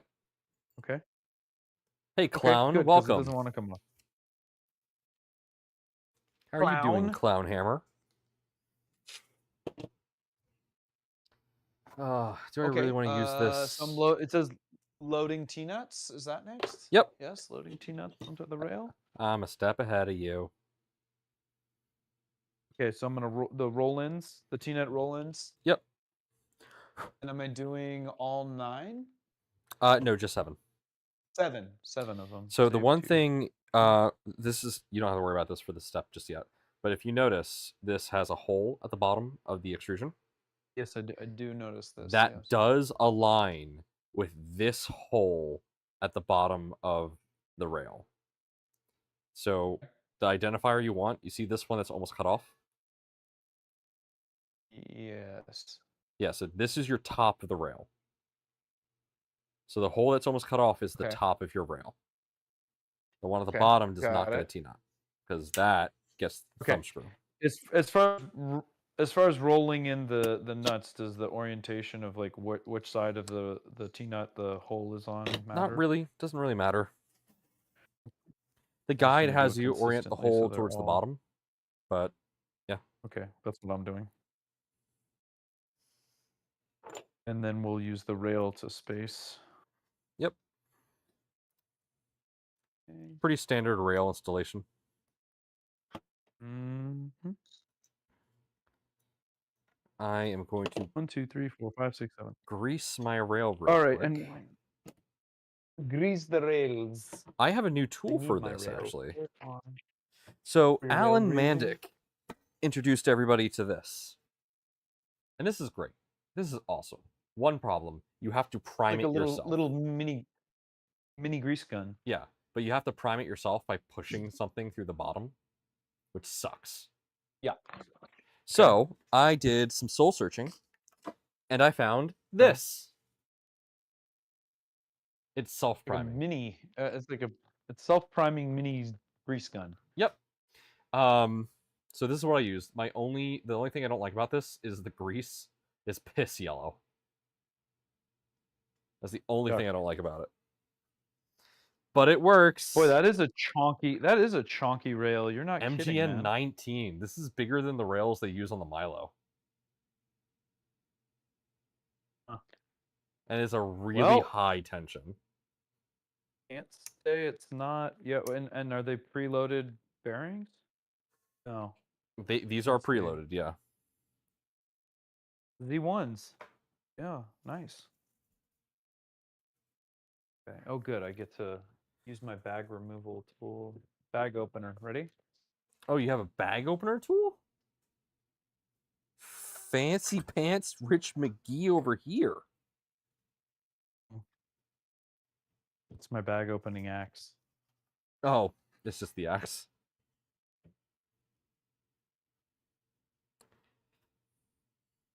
I'm just gonna refinish that table anyway at some Yeah, point. look at maybe. the color of this grease. It's just, it doesn't make me comfortable. Yeah. I'm not a fan of the color of this grease, man. Well, you know, it's grease. It looks like wow, someone it looks like a dog just came and peed on my rail. That's no good. Yeah. But it works, and it works really well, so I can't be mad at it. Do I want to go grab some lithium grease right now? Not really. Okay, you said the bottom of it is the space. I can lube these rails later, right? I mean, there is a injection hole on this carriage, so yes. I just like to do it at this point because it makes it easier. Yeah, but I don't have a grease gun like that. I would have to like hand grease the. Yeah. I could take it off and then run it along there. Well, I think these are actually pre-greased to some degree. I mean, they're not. It feels pretty dang smooth. I'm just gonna mount it. You said the bottom lines up with the hole where it's like very close to the edge. Yes. No. The top of the top of the rail is the one that looks like it almost got cut off. The top of the rail, okay, and so that's, and then the bottom hole lines up with the hole here at the base. Looks like and then it'll lay flush with the base of the rail. Yep. If it's. In fact, in the next step, in the install a linear rail step, it tells you to use the thumb screw to help align everything. Oh, hold it. Yeah. There we go. Oh, look, I already ruined the anodization trying to pull it out of the cardboard with my pliers. But it looks like a volume knob now, so that's kind of cool. All right, and then we got to put the screws. What screws are we doing? We're doing probably M310s, M3 what? No, M6. M3x8s. Oh, that's the thumb screw. M3x8s, yes. And the alignment clippy doos. Got them. Yeah, I forgot to print those, so I'm just winging it, and later I'll fix it. YOLO, man, just YOLO. YOLO. Okay. YOLO. Okay. Isolate yourself. I love Lonely Island. Socket head screws, M3x8s. I miss me some Lonely Island. I need to listen to their stuff again. It's been a bit. I'm on a boat. I'm on a boat. I'm on a boat. Take a good hard look at my motherfucking boat. Motherfucking boat. Oh shit. It's about to go down. Everybody on the fucking deck. Stay on your motherfucking toes. Also, apparently everyone at the Oktoberfest says hello. I forgot to read that message. Hello, Oktoberfest I people. doubt they can hear us, but yeah, Nathan, tell them we said hi. I'm glad you're getting proper Oktoberfesting done, man. That's awesome. He's not in Germany. He's in Tennessee, I think. That's pretty much like Germany, right? Right. Tennessee, sure. I like whiskey there. Tennessee whiskey. They hear me? Oh God. Wait, did we get the location right? We are smoking a doobie by the river. You're smoking a doobie down by the river. A doob. In a van? In a van? Actually, just down by the river. Tulsa, Oklahoma. Why did I think Tennessee? That is not Tennessee at all, It's man. not Tennessee. Tulsa. Okay. Look, I grew up in M38 Philly. button heads? No, these are Or socket machine? heads. No, the machine socket heads. Socket to ya. M38. M312 socket. Flathead. Come on. 9. Durch ich 9 Rodman. What? Hast. 9. Du ist ein Bludman. I kind of understand what that says, but I kind of don't. You are a. Here, there. I didn't hear the last word. Bludman. B-L-O-D man. A blood man. Yeah, I presume that's what it Bloodman. means. No, what does that mean? Bloodman. Okay. I can see it. Oh yeah, my rail's not straight at all. That's what she said. I will fix that later. I will print out those parts that I need and get that fixed at a later point. Fix it in post. Exactly. Okay, M3 by 12. SHCS.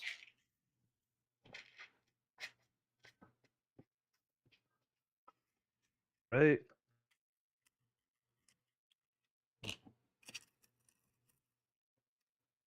All right, I'm going to skip ahead here because I need to make sure that this other mod that we're going to be adding actually works well for us. Because Modbot tried installing it and he said that he needed slightly longer screws. So I made a slight modification since then that should allow us to use this with no problem. Kegel, I heard Doobie, so I'm back. Yeah, my public relations guy is getting high with a bunch of execs and Germans.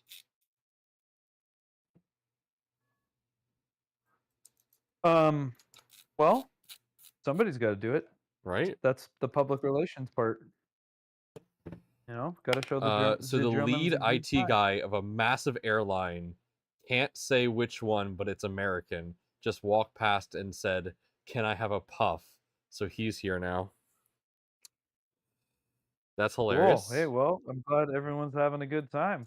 We're building the 3D printer. We're building 3D the printers, Positron, man. baby. What we do. I am very curious. I'm glad that we're building this together because I can actually help you ensure that your z-axis I would have is gotten properly. lost. I was gonna say you already went off script a couple times here, so yeah, only because I had you here. print some mod parts. But soon those will be official. Okay, good news. Okay, well, I'm aligned. I'm mounted. All right, sweet. The updated part that I did works fine with the current screw set. You just can't over tighten it, or you might strip screw. Okay. Have I gotten to that part yet? I don't. You're about to be. I just finished mounting the rail. Okay, so now I'm gonna put the bed carriage block on. Yes. Okay. So look in your kit. There's like a square piece that has like a little wing on the right side. In my part kit. Yes, I believe it's an accent part. Okay. A square piece. Show me. Oh, I installed it, so give me a second. Okay, if it's got a little wing on, it's designed to go in the slot or the rail, right? And I think it's the only. Yeah, it's designed to go between the rail and designed to go between the rail and the carriage. So okay, here, here it is. Okay. See that? It's the blue piece. Oh yeah. And you said it was like really thin, right? And it's an accent it is piece. One layer thin accent piece. Yeah, it is really thin. Flippity. Okay. Trust me, you're gonna be very thankful that it was very thin. Okay, it's a shim, and it's going in between the pillow block. Yep, I'll show you in a second. Give me just a minute here. Okay, so that doesn't want to click in. Okay, so how it's going to go is, so you look at it straight like this. So that's the front side, right? Yeah. Yes. Mine's inside the. Yeah. Okay, So I got if it. you rotate it this way, you want Yeah. that little wing piece to be on the left, like that. Got it. Got it. Okay. Yeah. On the left. You're just kind of making a sandwich All there. right. Okay. And then I'm installing it. So if that's down, the protruding connector is on the left. Okay, I'm just talking a lot. And then what Yep. size screws do I need? It's going to be M3 by 12. Nathan, the Lee Marie, I believe it was Southwest that they lost it on.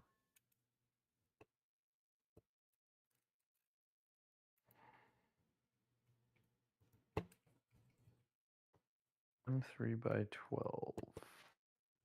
M3 by 12. Let's put tools up here.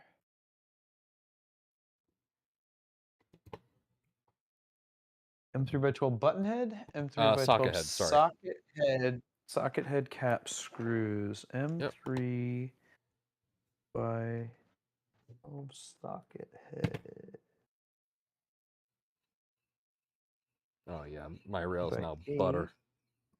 Smooth like butter. I need to refresh my multi-stream chat here real quick. There we go.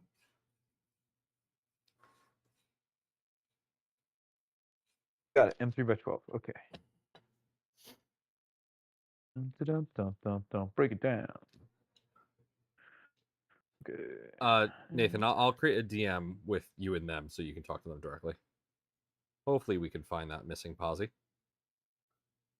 Yeah, once you sandwich it together, it should look like this.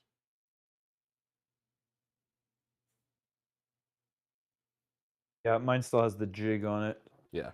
So hold on. And I try to line up the pillow block so that it's Oh. tell if the bearing. I don't know why I call them pillow blocks, but I think that's proper. You going in? Nope, you're not. No, I can't tell if the shim's not lined up right either. There we go. Now you're engaging. Do I do a crisscross torquing pattern like of mounting a tire? You're like, yeah, sure, maybe. It doesn't matter all too much. You know, there's no sense of How many electronics. Newton meters of torque? At least 5. 5 Newton meters. Little micro. Nathan's gonna sleep in a van down by the river. Nice. As you should, Nathan. As you should. Okay, now can I take off the jig block? Yes. So it'll come off. That is tight. It's the same water that turned. It's the same water that turned the frogs. Do you understand that? All right. Wow. Cool. Okay. We are almost done. How far? Yeah, we're almost done this z-axis step. Once we're done this, we'll call it there. And yeah. Okay, I'm gonna put my bumpers back on so this doesn't slide off. Maybe. So once you get to the install Z belt retainer block, there is a slight deviation. Yeah, that's okay. I'm on Z belt retainer block. So grab the Z retainer block. So the front of it looks like this, right? Yeah, that's the Steve's design, right? Yes.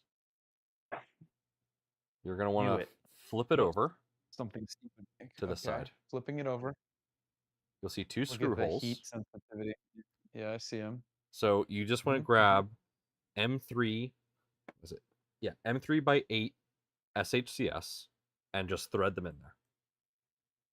M3x8 socket heads, which I just had, and thread Yes, them you in. again, Steven.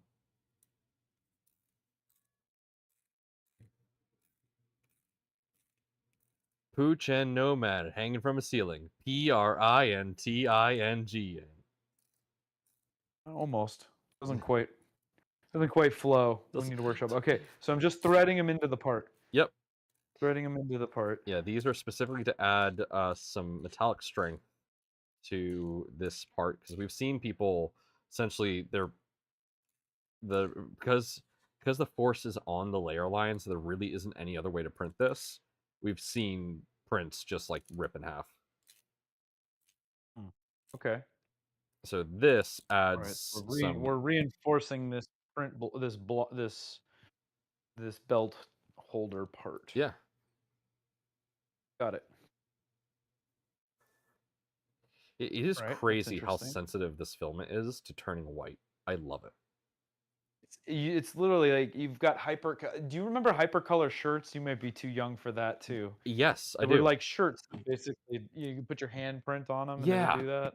And then Oh, you I could only love wash them so those. many times. And They were color 'em. like they were sold in like I'm the surprised they haven't Sun made a stores. comeback yet. They are really popular Okay. in the Caribbean with Well, tourists. there you go. Okay, so now can I mount this on? Now you just do it block? the way that the instructions tell you. So M2.5 by 14. M2. Yeah, I see what we did. Okay, M2.5 by 14. Yes.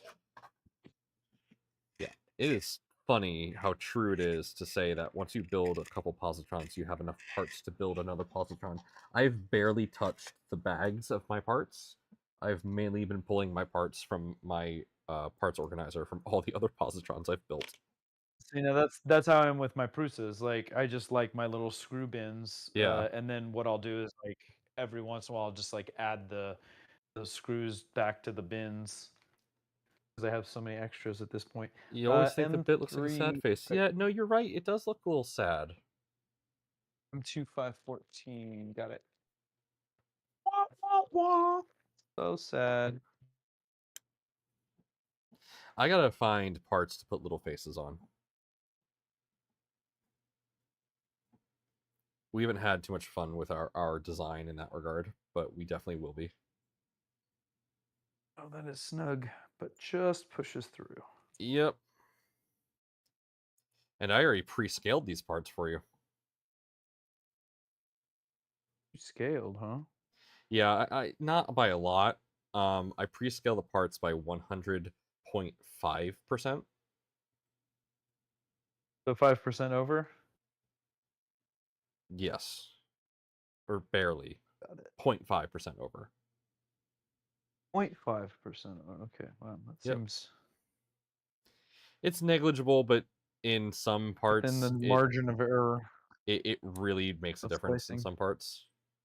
Mad Cat's posted a YouTube link. What's that YouTube link, Mad Cat?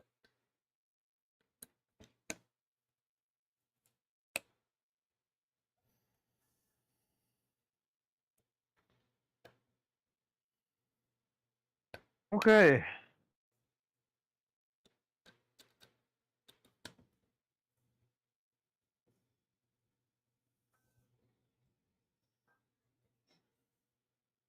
All right, I'm mounted up.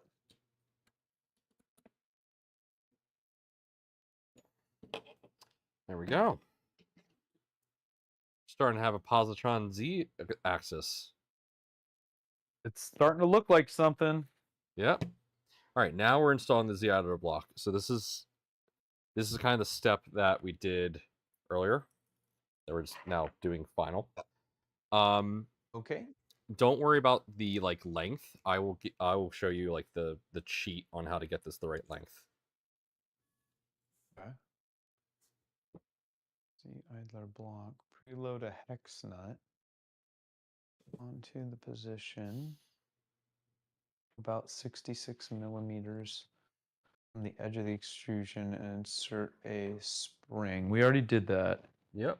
Right? Like the string is on there.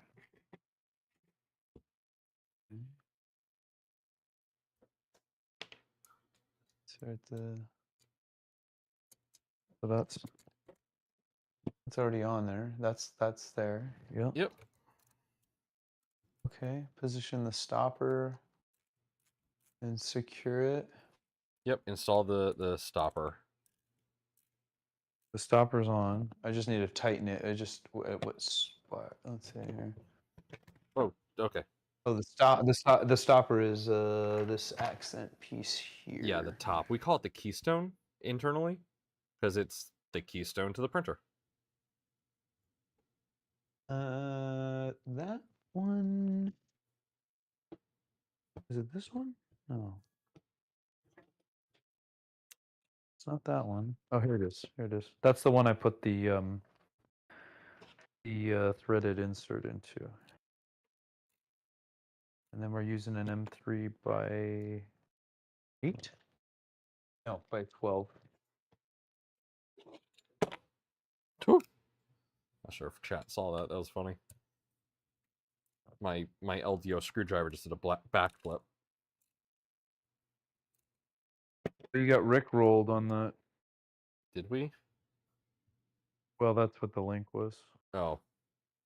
No, Nathan says it's a Rickroll, maybe. I don't know. So one stein of beer is about 3 cans, and I've had 3 steins. Jesus, man. You're a lightweight. That sounds bloaty. Okay. It sounds bloaty, but it also sounds light for a German.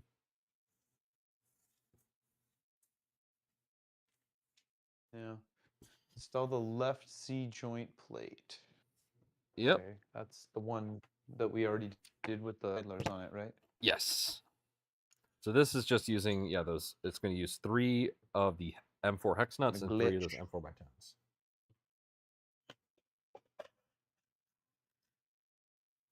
One, 2, 3. Oh, we get a roll hex nuts. Okay. 4 by 10? Yeah, M4 by 10. 4 by 8. And we need hex nuts. M4. Okay, here's the hex nuts. Here's M4 button heads, yeah? Yep.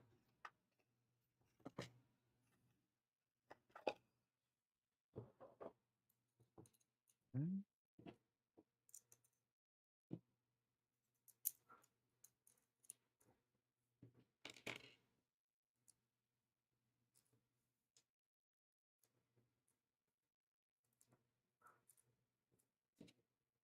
One hex nut. 2 hex Two nuts. hex nuts. 3 hex Three. nuts. Alright, there we go. That just slides right on in. Each ribbon represents 1 stein drink. And I see some people with 5 or 6 ribbons. And the night is early. Low sync. Going for high score. Welcome. Sup, dude? Yeah, some of those guys are going for high scores with those steins. Holy tamale. Oh, my right earbud is dying. I need to swap out from my left. Yeah. Mine's still going strong, but it's probably getting close. All right. I got the left Z joint plate in. That's good. Is it supposed to be flush with the very bottom? Yes, make it flush so. with the bottom. You also want the rail to be flush. The rail is also flush. Okay. Rail is flush. The whole thing is flush. Yeah, mine is not. My rail is not flush, but I'm gonna have to redo the rail anyway, so it doesn't matter all too much for me. The printed bed cable guide. Yep, that's this one. I got my printed cable guide. That's going in on the other side. Row. Right on through to the other side. The orientation matter? Let's see. Nope. Probably. It's the same. Got a little. And it doesn't get held in. It just slides up and down freely. Yeah, you know what? There we go. That helped. There, I had a little bit of flashing on the bottom of the print, but put it in that way. It was nice. Okay, good. That's in there. And now we do M4 by 10s again.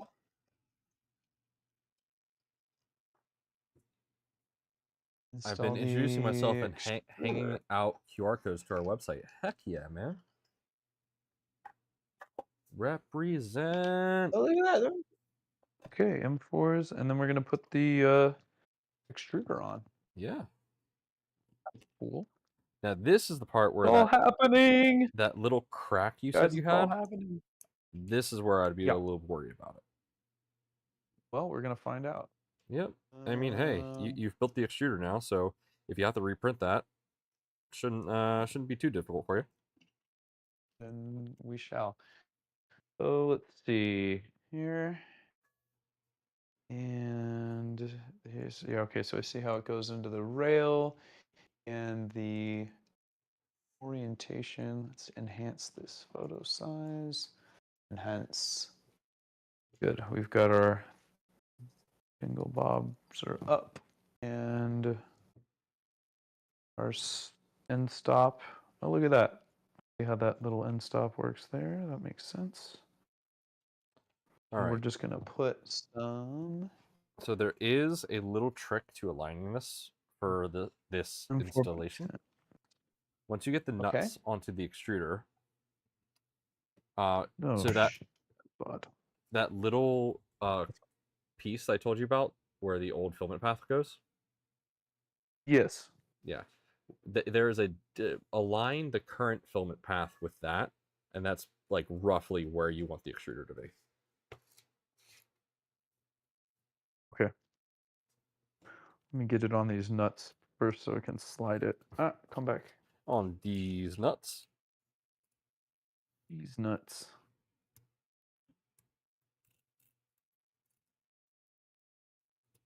There we go. Okay. Sweet. Sweet.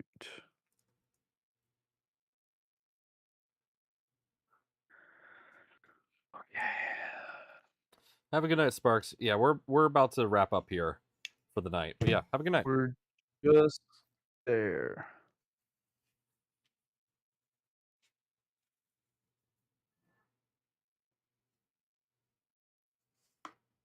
Okay, and you said, sorry, the line should be right at about where now?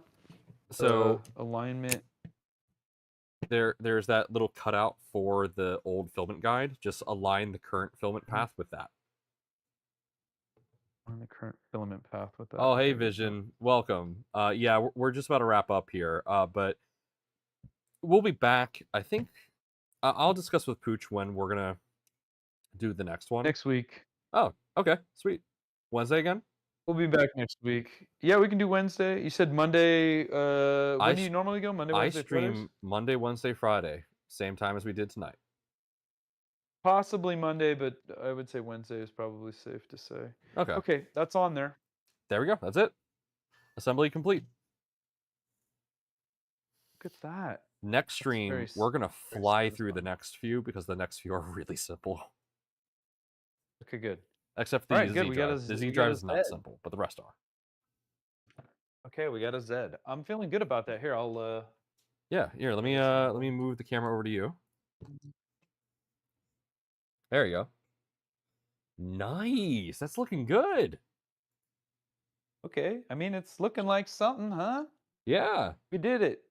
We did it, fam. How do you feel so far about the assembly process?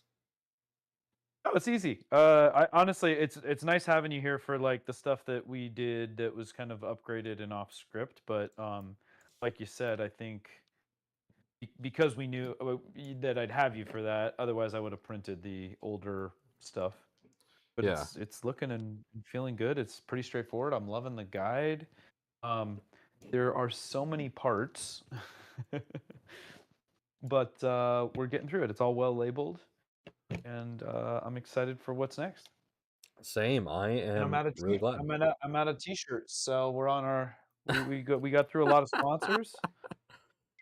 Oh, that's the best gag I think I've had on my stream ever. if you want to be featured in a future stream, send me a shirt, and you may show up. I will definitely get you a Positron shirt somehow.